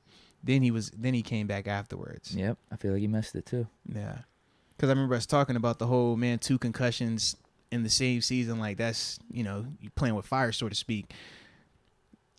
Do you? If it's you put him out there this weekend? If he's cleared, yeah. For sure. If he's cleared, again, it goes back to what I was saying when the whole debate Minka? was about Miami. Who was it? I thought somebody else had a concussion situation like that too, where we're like, if they clear him, would you have him out there? How would we do that? Was it Minka? It was Kenny against Miami. Maybe that was it. Yeah, that was it. Yep. He got hurt in Tampa Bay. Yeah. And we were wondering, okay, if he's cleared, if he's not cleared, do you save him because he's the future, try to protect him? He's cleared, you play him. I'll trust our doctors. For sure. I ain't no medical expert. Fran Bradford. Must be a record how many games we have lost by 7 or less in the last 2 years. When y'all think the dam will break? Most of the time, it takes like a year or 2 to really learn from these experiences. I think of all the tight games that we won in 2016 and 17. I think it was like talking about all those like 1 score, barely getting out with a field goal and stuff like that. But then I think of like 2014 and 15 where I remember us losing some of those tight 1-score games, and it just took us learning that process, having our heart broke a couple of times. And then you start to figure it out of in those critical moments, you start making that play instead of missing that play. You start understanding, visually what you need to be seeing in those critical moments. You start anticipating and just growing. And that is what this team has to do because outside of, let's see, Cam Hayward, Miles Jack, and I think Chris Boswell. Oh, and we'll throw Levi Wallace in there. So those 4 names I named? Those are only guys who've actually played in like an AFC, NFC championship game. Like have actually played in a meaningful, big-time playoff game. The rest of this team is young, man. They figuring it out. We think, TJ Watt, TJ ain't really had like postseason, like being out there and experiencing a run just yet. He's still figuring that thing out. A lot of these dudes are, man. And that's the part where it's like, man, we just got to get that experience. And like I said, man, it's no shortcut for it. we named those players, two of them dudes in terms of Levi Wallace and Miles Jack in terms of their experience in some of those like crazy weighted moments. Those two dudes on defense, right? And they're new to the team. They signed here this offseason. So when you're talking about like just this team and how they're going to get through these losing close games part, this is what they're learning right now on offense, man. This the conversation that Pat Frymouth is having, that George Pickens is going to be having, that Najee is going to be learning from. And then in a year from now, that's when you'll be looking and you're like, all right, man, I remember when we would lose this type of game right here. I remember when we wouldn't be able to execute as efficiently down the stretch in certain areas right here. But now here we are. Now these same players that we look at and we're like, man, this was a little lapse right here. Man, if you would have just been a little bit more fundamentally sound right here, would have been fine. Now, once they have grown through this, now you'll be getting these close games and they being victories for us versus us sitting here like, man, how the heck did we lose this close one? Man, I'm pissed. We should have won this one. That's when it really shifts from, like I said, my personal experiences. Speaking of Pickens, I feel like we should talk about the receivers real quick. I thought Pickens played amazing. I thought Deontay had one of his best games this season. And the people that are getting on him for a backwards run or two, I actually think on those, was it two or just one play? I can't remember. It was the one. He was about to get crushed, though, bro. He was coming back to the ball, and I think his momentum just naturally took him that way. And then as soon as he did kind of get his balance or get his bearings, he did go upfield. So, no, I think Deontay played really good. Really nice hands, really nice catches. Sims wasn't bad either. He had a couple catches, too. Bro, the one he had on my man Marcus Peters, bro, was filthy.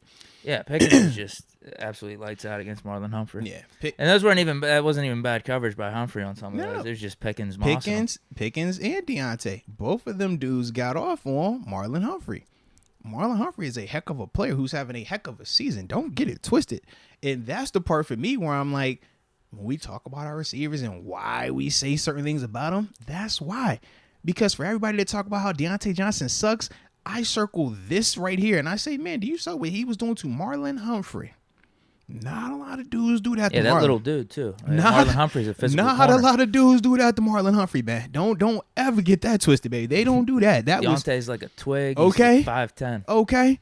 Then we figured with Pickens, like we know he's just, like I said, man, he's one of them dudes, they just scratching the surface. But it was beautiful when they see him back involved, back being targeted, especially a week after, he was so frustrated where we could see him visibly wearing it on his sleeve. It was good to see him be able to come back and be a major contributor. And that's the other part where it's like, man, yes, the offense was doing some good stuff. The turnovers, man, it's just like, yo, why'd you have to turn the ball over? Those Mitch Pickens throws and catches were very reminiscent of Pickett to Pickens throws. Yes. Pickett was doing in that Jets game when he first came Absolutely, in. There were a couple. It was like almost exact. The one on the sideline. It was beautiful. The one down the field. Yep. And that's the thing that sucks. Mitch was doing some really good things. Exactly. Don't Can't throw turn those the picks. ball over. Please, just don't throw those picks. It changes everything. Turnovers are not weighted the same, man. And this goes back to maybe even some of the stuff you were talking about with Canada and the offense, and maybe some people saying like, hey, the offense really ain't improving because we played some weak defense before. Now look what happened when we played Baltimore. Literally, if Mitch doesn't throw the picks, Boswell makes the field goal. Is that an extra 12 points? Okay, and probably about 300 yards passing on that defense with the backup quarterback. 3 picks, let's just say those are 3 field goals, or at least 3 opportunities for field goals. Then it comes down to the special teams. Can they execute? But again, if Boz makes that one that we know for sure that we attempted, that's 12 points right there at least. That's 26 points. It is lit. Like I said, we can. That was with our backup QB. Like I said, we can overreact to the 3 interceptions and make it as if it was something more than what it was, or we can just call the 3 picks what they were. That was the part. That was the worst part of the day. The 3 picks. But those 3 picks have nothing to do with everything else that did take place positively for that offense, in the sense of we did see everything that you just broke down right there. But at the end of the day, turnovers kill you. 828 style. Mike T is the man and a great coach. But if they ever fire him, I'd love a Shanahan type. I'm feeling the new era coaches. The game has changed, and that's why Canada fits. Right. If Canada could be, or at least develop into one of these dudes, I think this is a fine combo. We got a defensive-minded head coach, a guy that knows how to lead, has been doing it successfully for the last 15 years. Is that how long Tomlin's been around? Combine that with a dude like Shanahan or one of these new style offensive philosophies, that's fine. We could roll with that, and then you just plug and play with whatever defensive coordinator, and hopefully it's good guys. But right now we have Terrell Austin and Brian Flores back there. I'm good with our staff as is. Yeah. It's crazy to say, particularly with Canada, but he's been doing all right. I think he's been doing all right. Next we got, because that was the one big question with Canada, is just like, okay, we get all this. We want to do some of these new things that a bunch of these other offensive coordinators are doing and offensive gurus. Can you do it, though? Yeah. We're getting there. To what extent? It's definitely improving, and I think it's enough up to this point. Like, if we want to go week by week with it, you know how we said last week, does Canada come back in 2023? Last week I would have said yeah, and then this week I don't think anything changes that. Yeah, but I also think that we still kind of lose sight of the Shanahan type. I mean, we think of San Fran, right?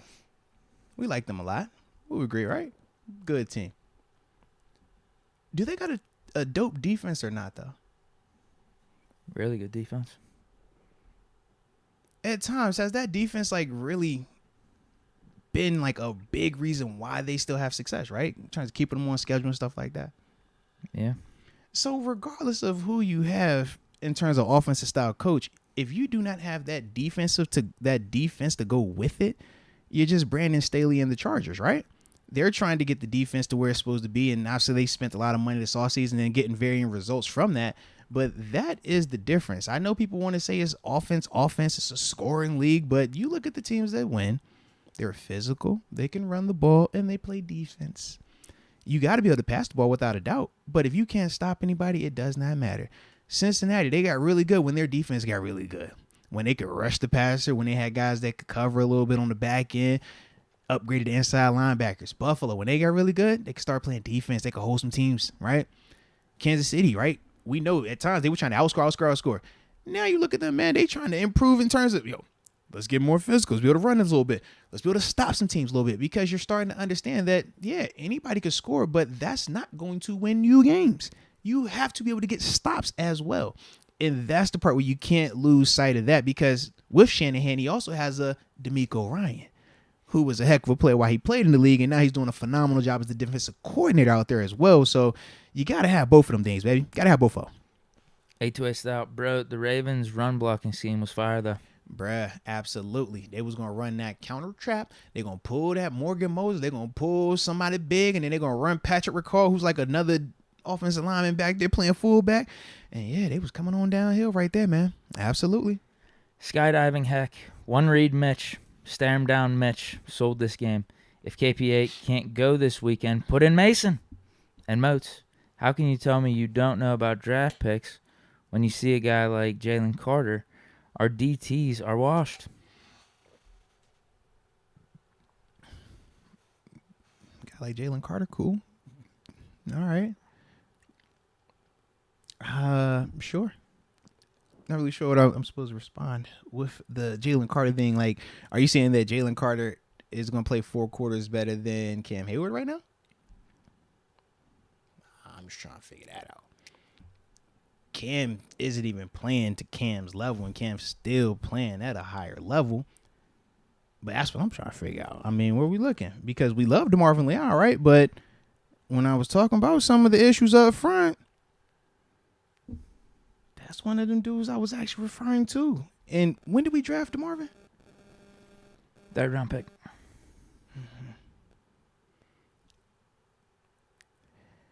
I get what you're trying to do. I do. But at the same time, it is not as simple as just relying on draft picks, baby. Shoot, we got 1st round draft pick Kenny Pickett, who we've been talking about at times, up and down, right? It's part of it, man. Like I said, there's no quick fix to this thing, man. There's no quick solution. It just isn't. If that was the case, nobody would have losing seasons, right? No teams would suck. Everybody would be perfect, and everybody would go undefeated if it was as simple as, man, you just got to hit in the draft. That's it. It's not that simple. So you can bring up Jalen Carter. You can bring up any player that you would like.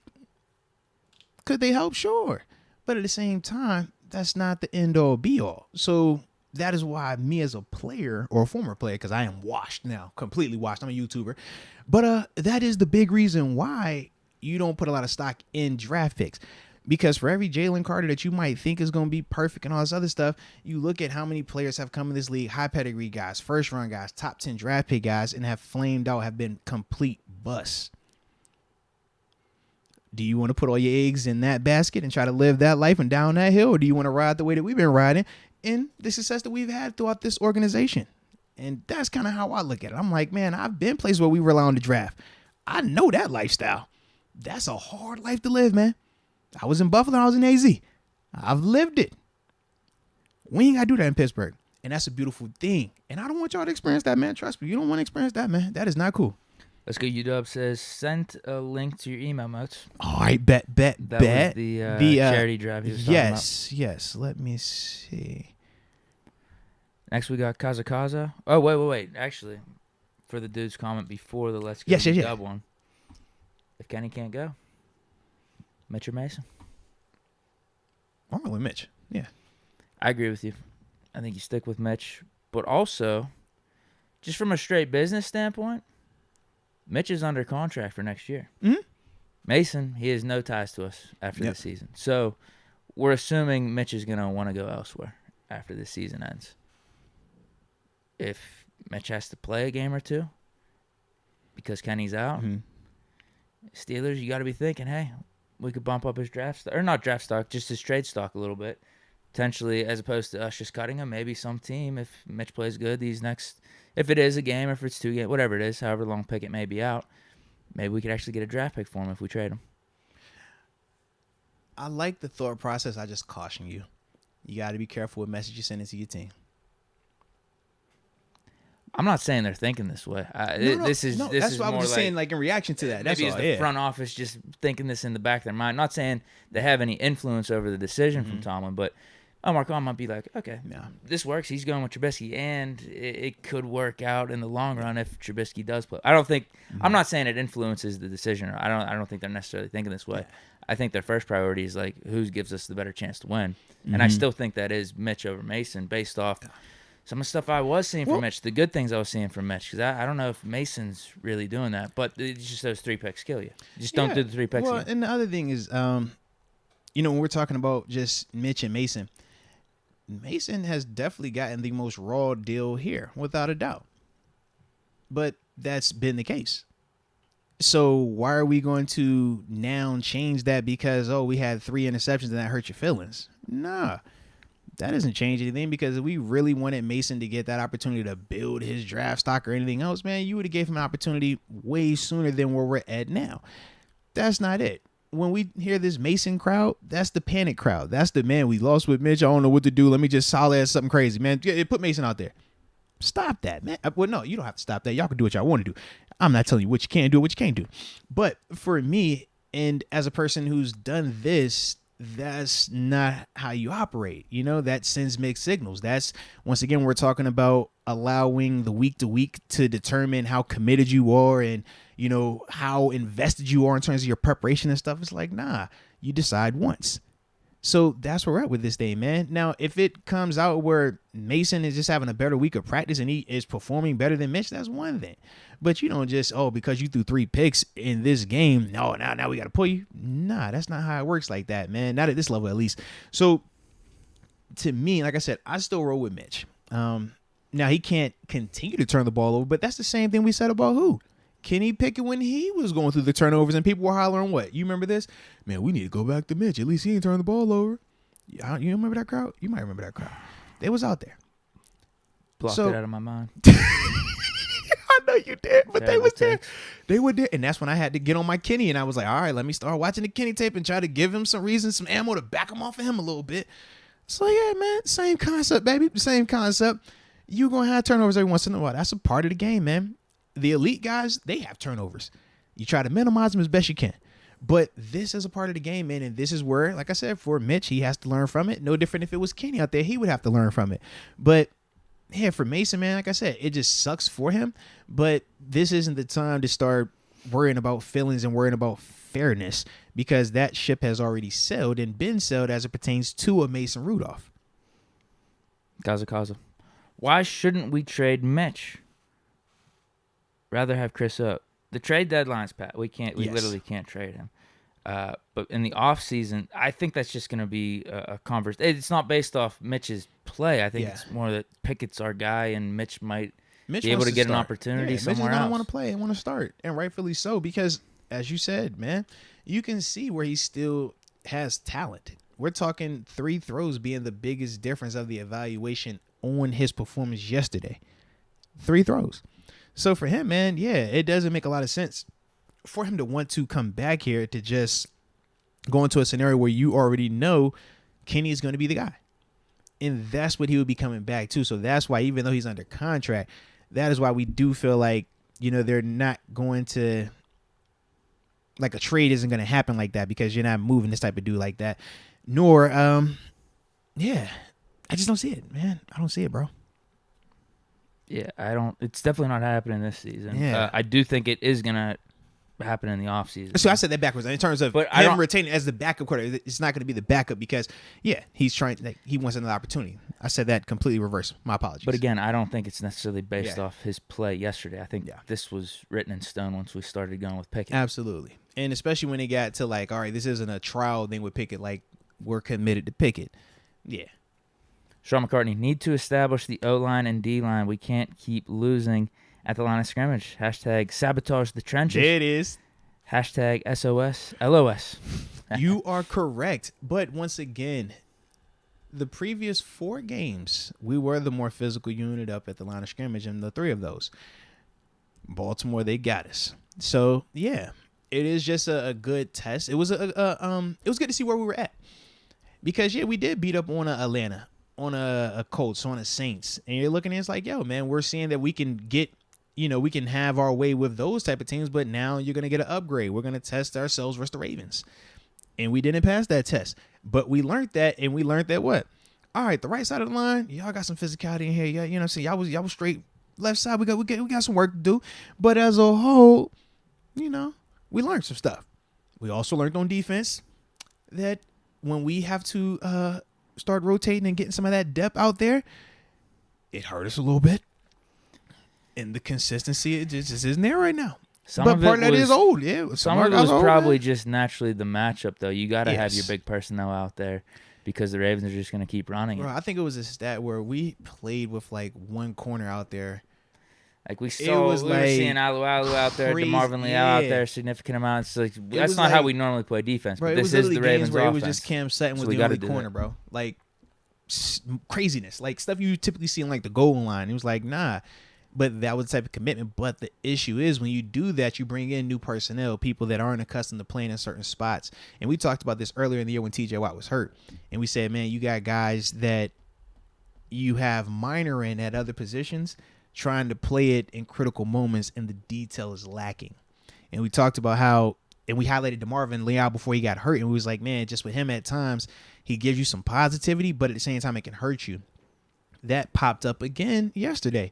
And it wasn't just with him, it was with multiple other guys that they had to move around. Some veteran all-pros, some just regular guys. But across the board, it was not enough detail in terms of just executing, you standing your gap. And when you do, and when you're not gap sound in this defense in Pittsburgh, bro, like, it kills how you play off of each other.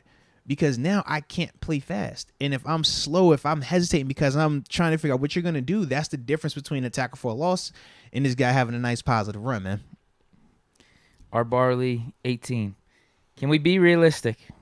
Would we have moved the ball dinking and dunking versus that D? I don't think so. And we know Kenny wasn't putting the ball over the top. Rock with Kenny. It goes both ways. Nice to see a real passing game for once. Wow. You don't rock with Kenny. He was saying that Kenny got that arm last week. He said he got the little cat pistol, the little ping. Put that little thing away, man. Stop shooting that gun, man. Put that little piece thing away, man. Pew. Yeah, it all depends on how you feel about Pickett, I guess. Yeah. Because I don't think Pickett's throwing those 3 picks. Yeah. And I do think Pickett knows how to win. That's what he's about, winning football. If it does mean he's got to start stepping up and making some bigger throws, I think he would have done it in yesterday's game. Like I said, I'm sad because I didn't get a chance to see it. I wanted to really see it and see what was going to happen with that, man. Fran Bradford, realistically, we are about 2 drafts away from being legit. Mm-hmm. I think we can be legit now. It's just stop doing stupid stuff. Draft philosophically, Draft philosophy questions are there, but I can't wait to see Khan in action this summer. No, it's gonna be exciting, man. Yeah. Are we gonna go the route of building the trenches? Or are we gonna go the route of sexy picks? To varying levels of criticism, we can see how it is either worked in our favor or not. It was just funny, man, just yesterday because the two players that in Pittsburgh we've done that with, Pat Fryer moved to Tyler Linderbaum. And it was just like watching both of them dudes out there. I'm like, dang, well, who's had more impact in this game? I don't know. Both of them were nice, though, man. I'm not trading Pat. I would still take Pat. But Tyler Linderbaum yesterday was really nice to see that. I was like, dang, that looks really nice, man. Looks really nice. It's definitely something we haven't put a lot of resources in over the last few years. I would agree. So, yeah, I would like to put resources there if possible. Late night snack. Hey, I put the Tomlin December football quote on a mix like Deke suggested last week. Y'all need to hear it. Let's go. Oh, also, let me shoot. I forgot who was just sent the link. Oh my goodness, I'm drawing a blank on my man's name. Let's go UW. Yeah. So, if you go to @around the412 on Twitter, you'll see the link up there and stuff like that with a lot more of the information about everything they have going on. But I think it says they raised over like $20,000 over the past 4 years. So that's pretty dope, man. So like I said, check them out on Twitter. It was like @around the412, man. So you can get those some even more details with that. But that was pretty cool right there, though, man. Lou Boy, 2 drives, 1 first down. He attempted to throw once to a check down. Ravens didn't respect 8's deep ball. They were crowding the line, stopping the run. Dude, it's 2 drafts. It's 2 drafts. Come on. He got hurt, man. He was warming up. Let him warm up, man. Ravens are lucky he got hurt. Yeah. Lou Boy, y'all were not talking about Canada because we played ATL, the Saints, and the Colts, yet we barely won. Those teams did not have a defense like the Ravens, nor have they rushed for 200+ in the 3 games this year. Cool. A couple things first off. Let me get to that comment in a second. Shout out to my man. Hold on. Shout out to Chrysler_Tech106 though. It was Creed Humphrey. Good call on that. Not Tyler Linderbaum. Creed Humphrey. Good call. Appreciate that. Tyler Linderbaum this year in the first round. Yes, that's what. Absolutely. Yeah, but back to my man Lou Bo. So first couple things, man. We didn't talk about it against Atlanta, the Saints, and the Colts because we actually did good in those games offensively. You can only critique who you're playing against.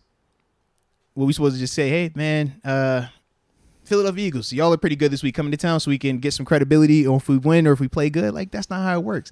And at this level, who's going to apologize for winning? You think the Philadelphia Eagles looked at it as, hey, man, we barely won. This is a bad win when they beat the Colts by 1? No.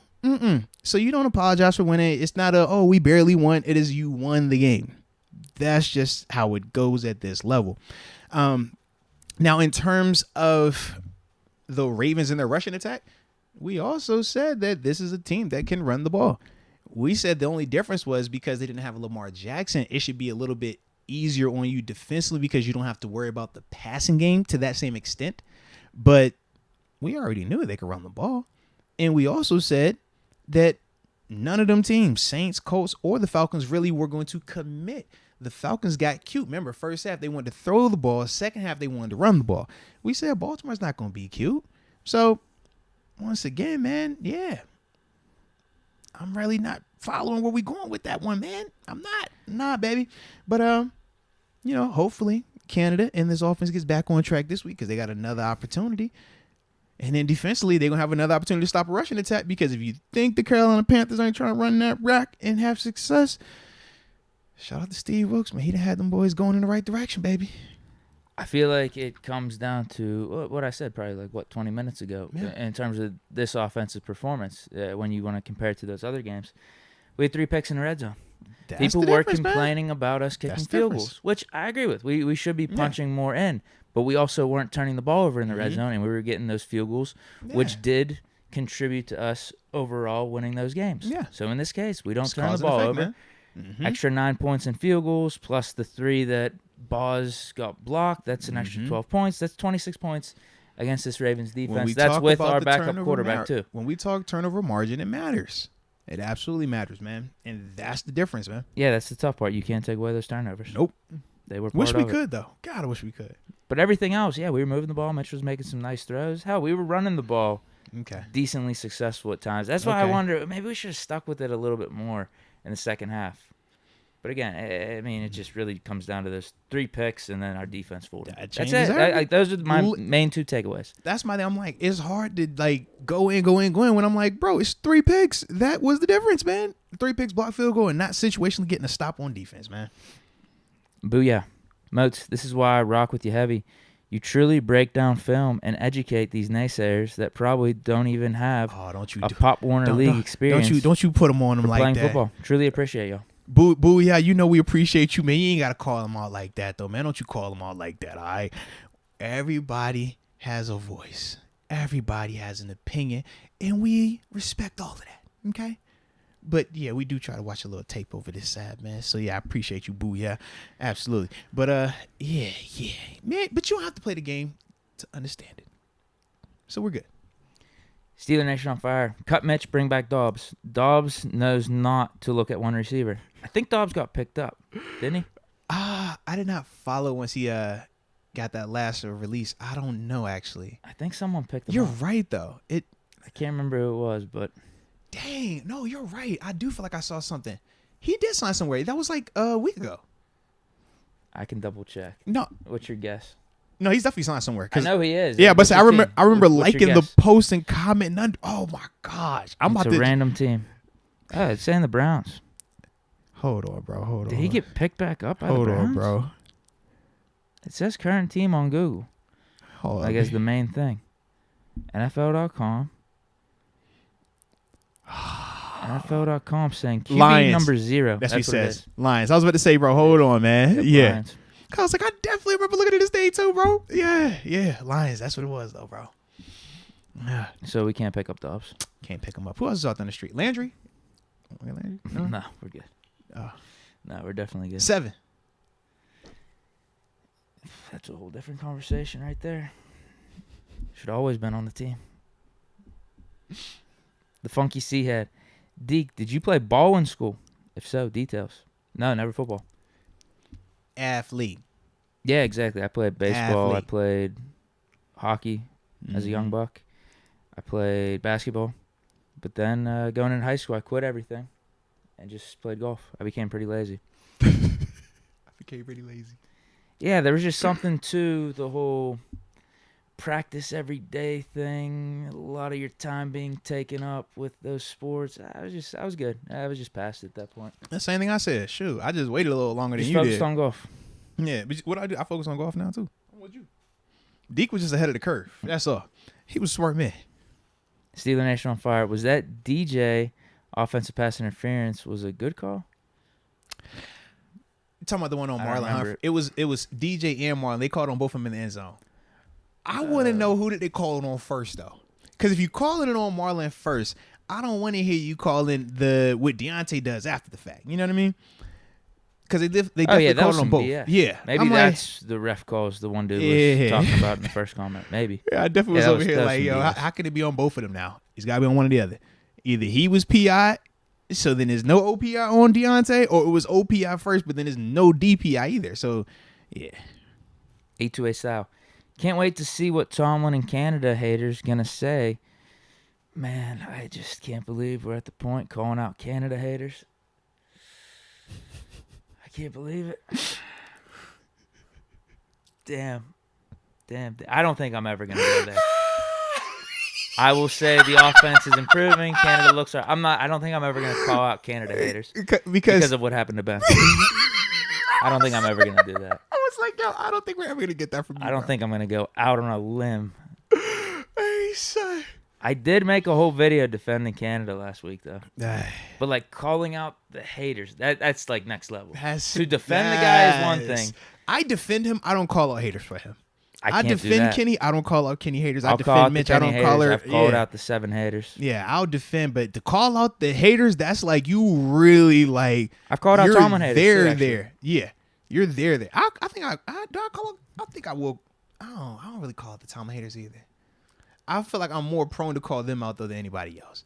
Yeah, you gotta really be like with it. I ain't on that hill with you. Okay, so he says, can't wait to see the Tomlin and Canada haters gonna say when everyone gets it together. We've been winning for so long because we don't fire head coaches for a bad season unless you want to be Jacksonville or Cleveland, etc. You are absolutely right. You are absolutely right. Corey Humans. The Canada haters. That's Can't killing do that. me, bro. I can't do that. The Canada haters. Oh, Lord. Cannot do that. I look forward to that day. Oh. Like, look at all these Canada haters out here. Yeah, I remember y'all. Yeah. Nope. Never happening. Never happening. We got Hewins saying, this team will be all right, guys. Just let these boys learn how to win together and build something special. Takes time for greatness. No, it does, man. It does. Like I said, we wish it was on our schedule and it was a lot faster so that way we never had to experience these lulls. But this is a part of it, man. And to think, like I said, big picture wise, this is still the first year removed from the franchise quarterback that you had for how many years?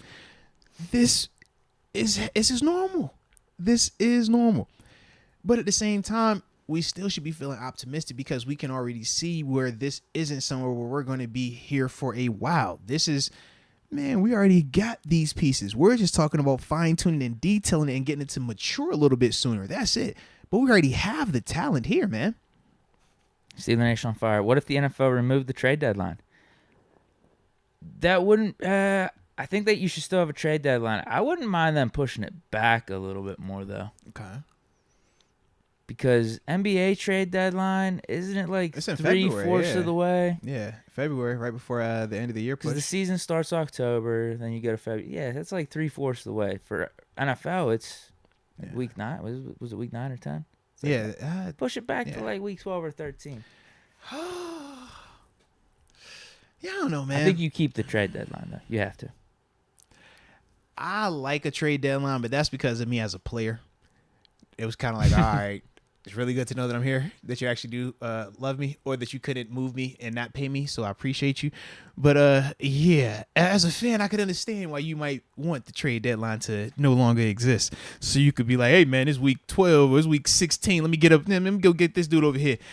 Yeah, I don't like that for the job security folk, man. It get real cutthroat out here. Get real cutthroat. 828 style. What's going on with Alu? Something's not right. He's just not aging like fine wine.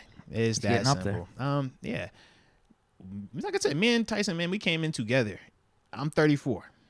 So it's like, same age. He coming off of injuries. And yeah, man, that's the thing with football, man, or just sports in general.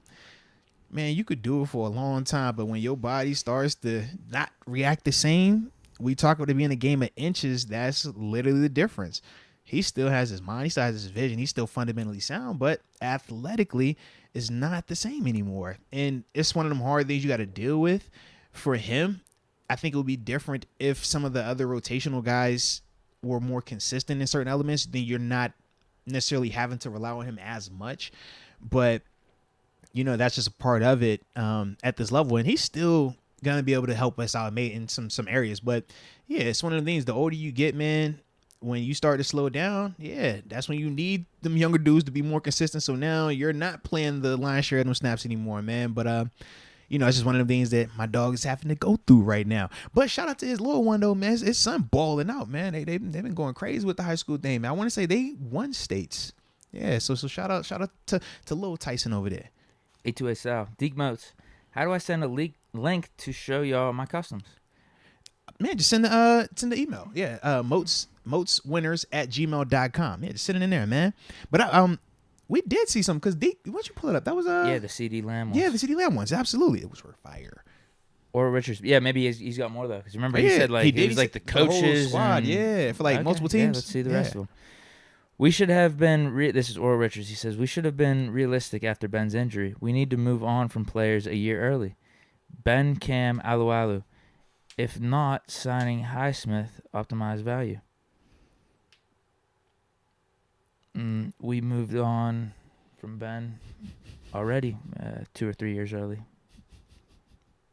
Unfortunately. 2 or 3 and we're years paying early? for it. We're paying for it. Could be a 1 seed right now.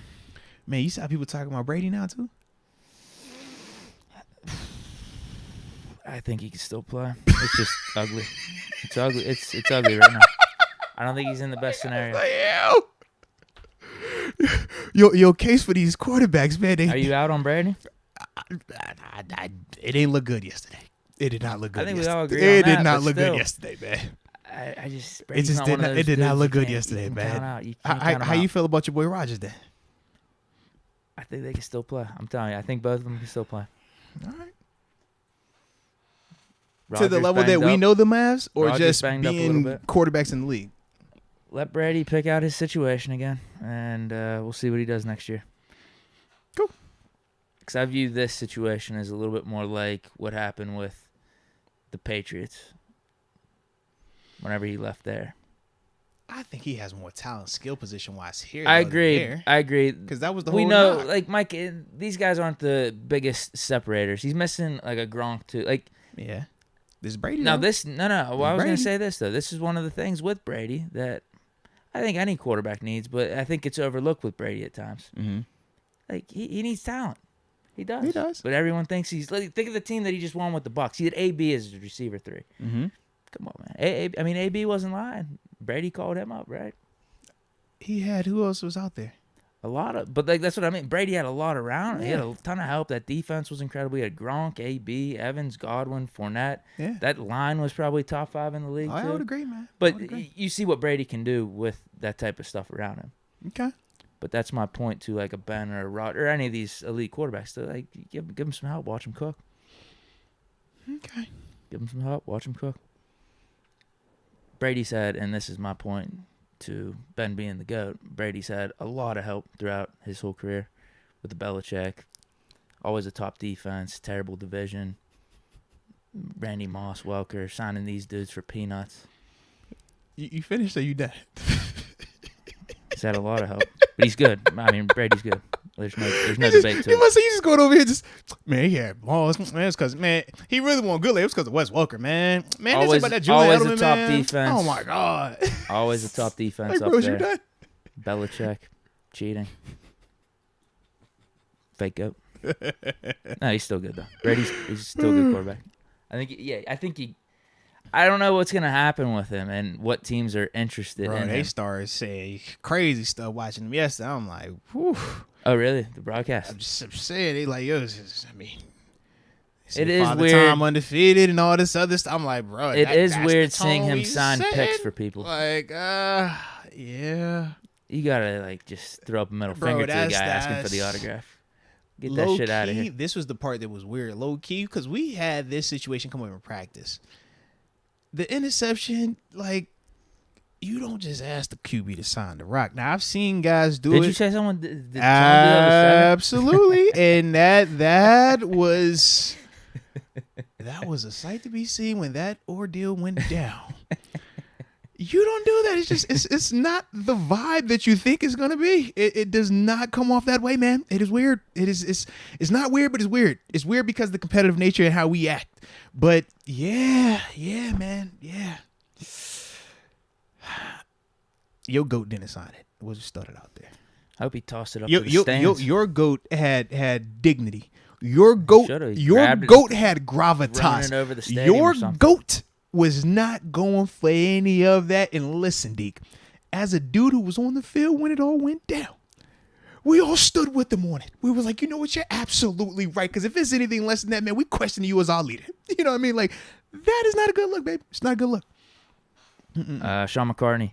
I know we shouldn't be thinking draft yet, but all this draft talk has me thinking. Maybe we should trade picks like we did with Minka. We can't do anything this season. Yeah. So now you're saying trade picks to get a Minka type player versus Like an caring about the underperforming draft first round pick that we think could cook with us. Well, Minka wasn't underperforming. He was disgruntled with the situation. Wasn't underperforming though. But that definitely. How do you feel about that? Because are you more of a draft? I feel like you're more of the draft guy. Well, or like, how do you just like view picks? I Because could like, go either way. Like, Yeah. I think it's at this point in the game, the Minka thing happened week 2. We still had a whole season ahead of us. So you're trading a first round pick for a first round pick, and he was only 1 year removed from the draft. That was after his rookie season, so still young. Like that just makes sense. We need a safety for the rest of the season. Why not bring this dude that we already probably thought was a stud in the draft process? Went in the top 10. We usually don't pick in the top 10. This is true. This could be a deal for us. At this stage in the game, trade deadline's over. You almost would rather just keep But what about the pick. compensation that you gave up for a Minka-type player specifically? That's what I'm talking about. Like, versus carrying those multiple first-round picks into the draft. Well, we only have one. Are you talking about that second-round pick with Chicago? You're kind of counting that? Right. I think this is a weird stage of the game. I think it's if it's like right before the season, we need a dude. It's different because right now, because this would have to take place. You're going to be able to pick like new year, and new season. You're able to pick whatever dude you want in this draft in the second round, and you're going to get that additional year on their rookie contract. Yeah. But there actually isn't a guarantee that you're going to get the guy that you want because of how the draft works out. Sure, we've talked. I think at this point you're looking for more value though. The Minka thing, we needed a safety. We needed a dude that can get us through the rest of the year. Makes sense on both sides. Miami's kind of trying to tank first-rounder for a former first-rounder. All right, makes sense. Now, if you're talking first-rounder, like you mentioned, disgruntled or maybe underperforming in a different situation, I think you're trying to get value. You're trying to give up like a third-rounder or something like that at this stage of the game. Because maybe that team is trying to load up on picks coming into the draft, but maybe this is where you get the steal, though, because – maybe it just didn't work out. Because you're right, the Minka situation happened early. That was going into week 3 when we did that. We're desperate for a safety. Yeah, so you're trying to get like a CJ Henderson. I see what you're saying. Yeah, for like, can we snake him for like a third or fourth? Yeah, that makes sense. Because I'm trying to think when I don't remember saying unless you're getting like a stud and it's more based off being disgruntled. Will you trade the first for a first or second for a second, whatever it is? Say like a JOK with the Browns. Yeah. He just doesn't want to be there. That's when I think it makes sense because you're getting a dude that's proven, young. You're getting all that.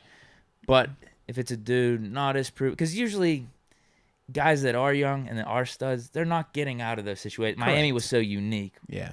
No teams are like blatantly tanking like that. Yeah, Miami was on one, bro. We caught him at the right time. J.C. Horn would be the example. Remember how we brought him up around the trade deadline? He wants out Carolina. Yeah, give the first round pick. Yeah. We know this dude's a stud already. But would you do that this offseason? I would, yeah. No question. So we're on the same page then. We're on the same for page. Sure. It just depends on the player.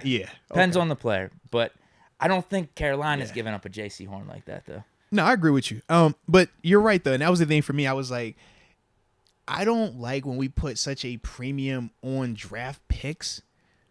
But if it's a scenario where it's like, man, because, yes, a draft pick can change your franchise, man. They can help you. We talk about Joe Burrow and Jamar Chase and how that shifted the culture in Cincinnati. But I also would point out a Logan Wilson and what he brought to the table there as well.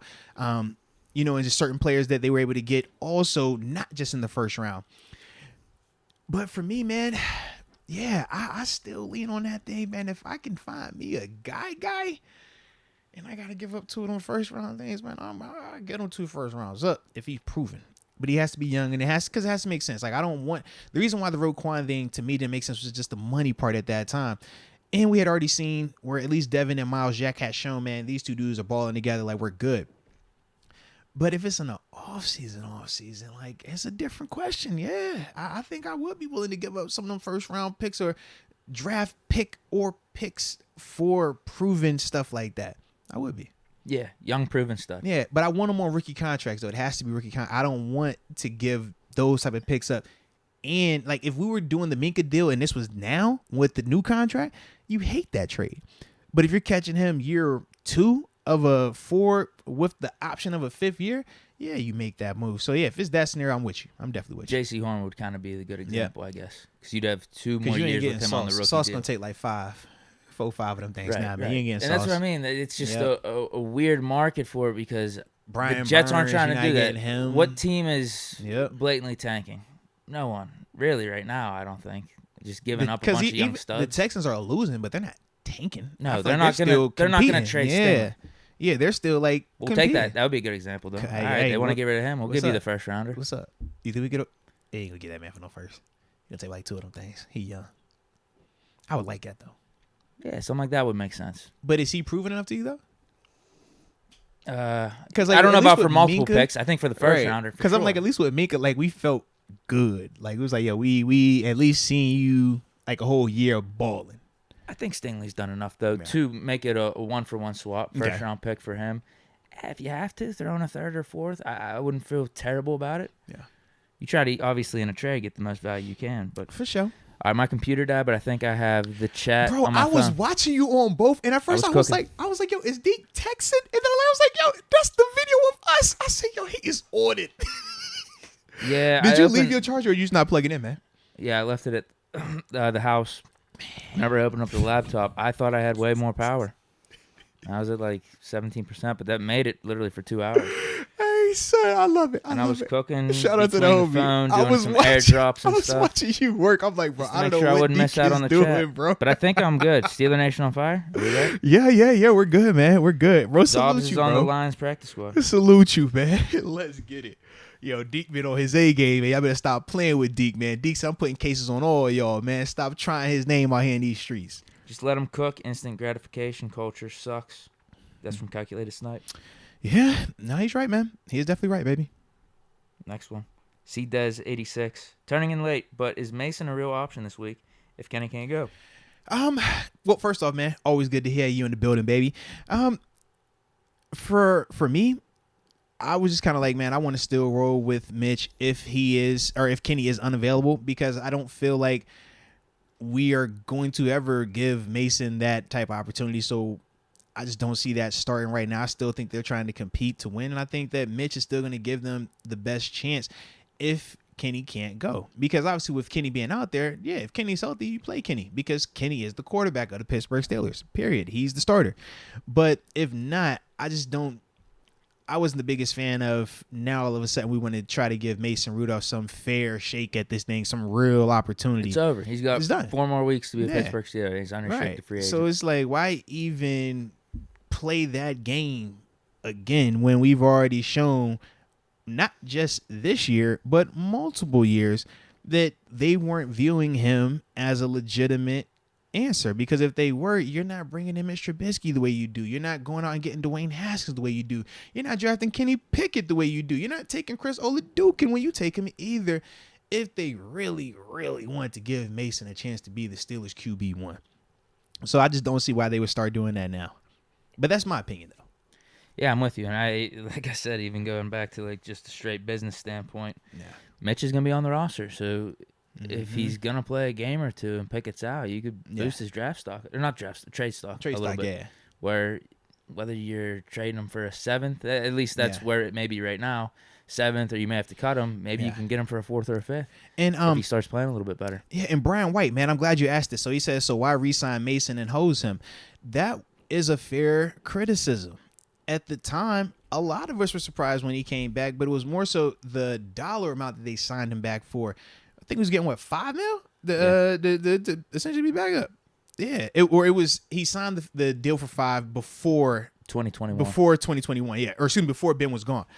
So at that time, it was like, okay, you're signing this deal because it's going to at least give you a chance to be the bridge quarterback. You're going to get an opportunity, but that offseason, remember, it changed a lot when, number one, Haskins passed away, but we also had a Mitch Trubisky that we brought in.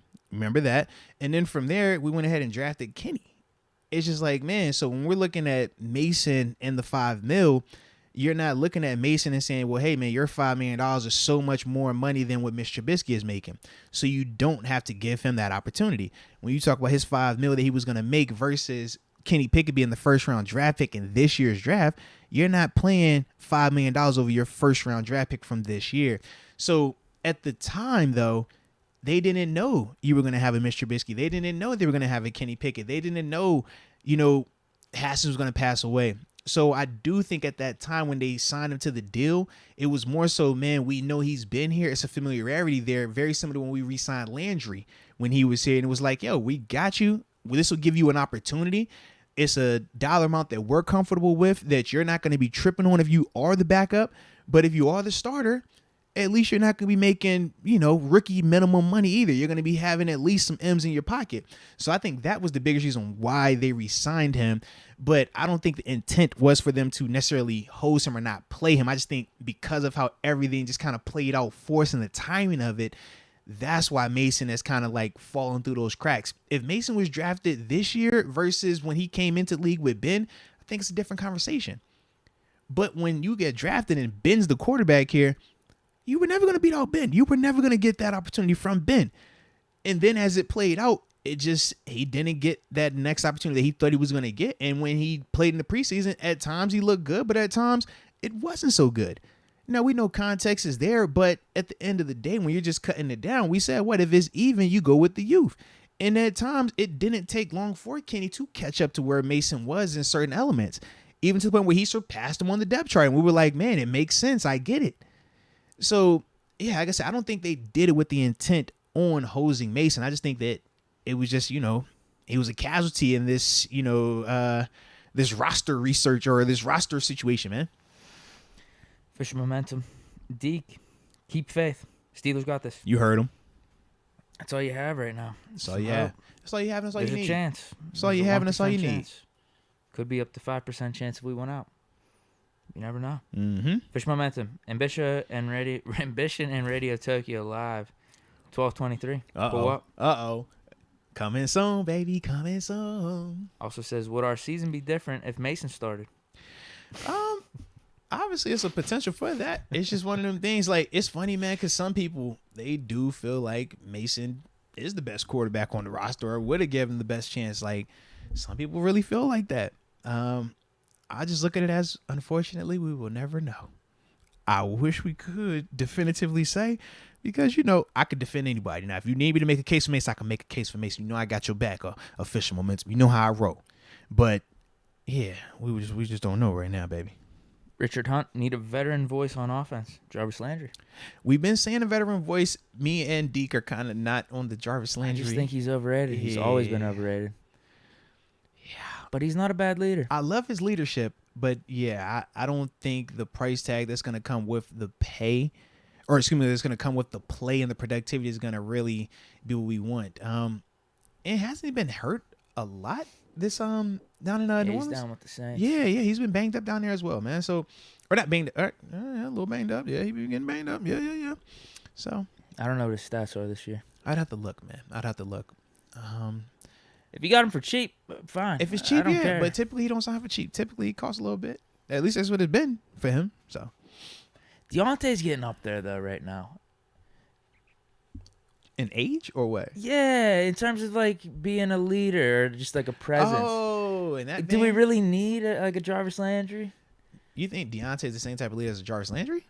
Nah, but you get what I'm saying. So like next year it'll be another year passes. Just because Deontay's a player another is year older does not mean yeah, he's but a leader. we're even seeing some signs with Deontay, like trying to help out Pickens on the sideline. I don't know if we got to necessarily bring in a dude like Jarvis.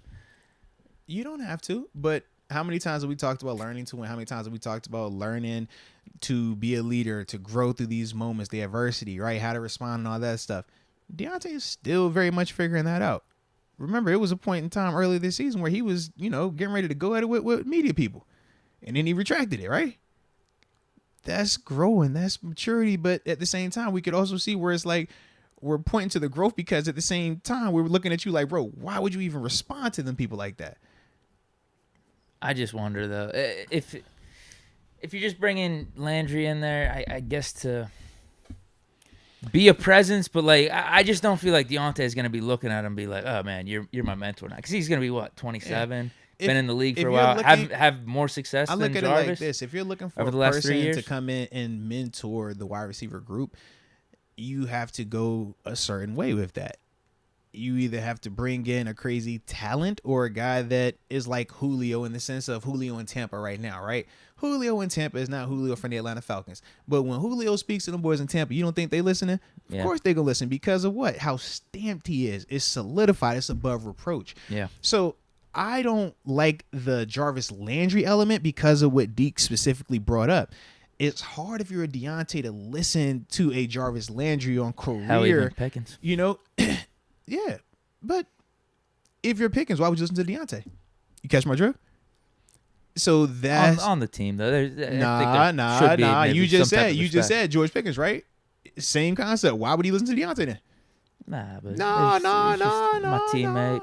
It sounds good. He looking at his teammate like that's food because you're the one who's wide receiver one in terms of targets, and I'm supposed to be wide receiver one in terms of how I feel. So I They're like in it together, kind of. They're both learning. You get what I mean? I do. As opposed to, oh, we're bringing this guy specifically in for this. I do, but at the same time, it's just one of them things. Like, if it's not Jarvis Landry, I think this is a different way of how we approach this and how we feel about it. Yeah, Julio. But because Julio's we're talking probably the perfect Jarvis, answer. yeah, when you say Jarvis Landry, it's Who like, else is out there like a I Julio? don't want the Jarvis like that. I'd have to look into it. I don't know off the top of my head. Julio could even be helping out Pickett too. But like a player like that, that's what I feel like this team is missing on offense specifically. That veteran who has done this thing and done it at a high level. We said the veterans on offense right now, Mitch and Chooks. It's not a lot of veteran right there, man. It's not a lot of veteran. Listen, dude, we're at 6:35. All right, so yeah, I ain't getting in trouble tonight, man. We're gonna read. How many supers we got left? A couple, few. No, just two. It should be two, right? Yeah. Yeah. Let's knock them out real quick. Yep. We're gonna blow through these right now. Sean McCartney. Maybe Minka was a bad example. Like Deke said, that was early in the season. I guess maybe something similar to Eagles getting AJ, but signing them. Okay. I don't know what player that would entail. Are we talking specifically corners? Yeah, because you had to give up and pay him. That was the other part. Yeah, that's a lot, man. We could do it, though. What did they give up for Brown? I can't remember off the top of my head. I don't remember off the top of my head either. I just remember the contract that came after that. I think it was the first. I think it was at least the first. I don't think it was multiple. Devontae Adams was multiple, right? Yeah. And Devontae still got paid afterwards, too. Yeah, corner's the position you're doing that for. Yeah. For us, at least. I don't think we need to go out of our way for a receiver like that. Yeah. It would be corner. Just could we bring in like a top 5 or top 10 lockdown guy? Yep. And then we could sign him for the next 3-4 years. It would suck losing the draft pick, but maybe it would be worth it. I would agree. Just to solidify that position. No, I would agree, man. Because if we could get that in there, man, that changes a lot. Fish momentum. Moats and Deke, y'all can walk out with a pick and album. Oh, he's talking about the show. Wait. I was like, what happened with that? Oh, yeah. For the 23rd, man. He'll give us a 23rd. CD and we'll take you a see what picture it with is? You see what it is, man? Let's get it there, man. Let's get it. I'm not making any promises. I'm going to make sure that Deke don't forget next time, though, man. I did tell you, though, I will listen to one of his songs before the season. Or not the season, the year. So year ends. you got a couple weeks left? You still got time? Yeah. You still got time, I'll baby. tune in. I like it. But, yes, this was a vibe, man. This was a good one today, baby. Tough one. Got it all off our chest. It was not the way that we wanted it to be, but you know what? We got through it, and we're going to spin the block and be back out here on Wednesday, man. We're going to bounce back and start turning the page on Carolina, man. All right, so with that being said, man, y'all stay safe out there, man. We appreciate the heck out of y'all. Make sure you hit that like button on the way out. And until next time, baby. Peace.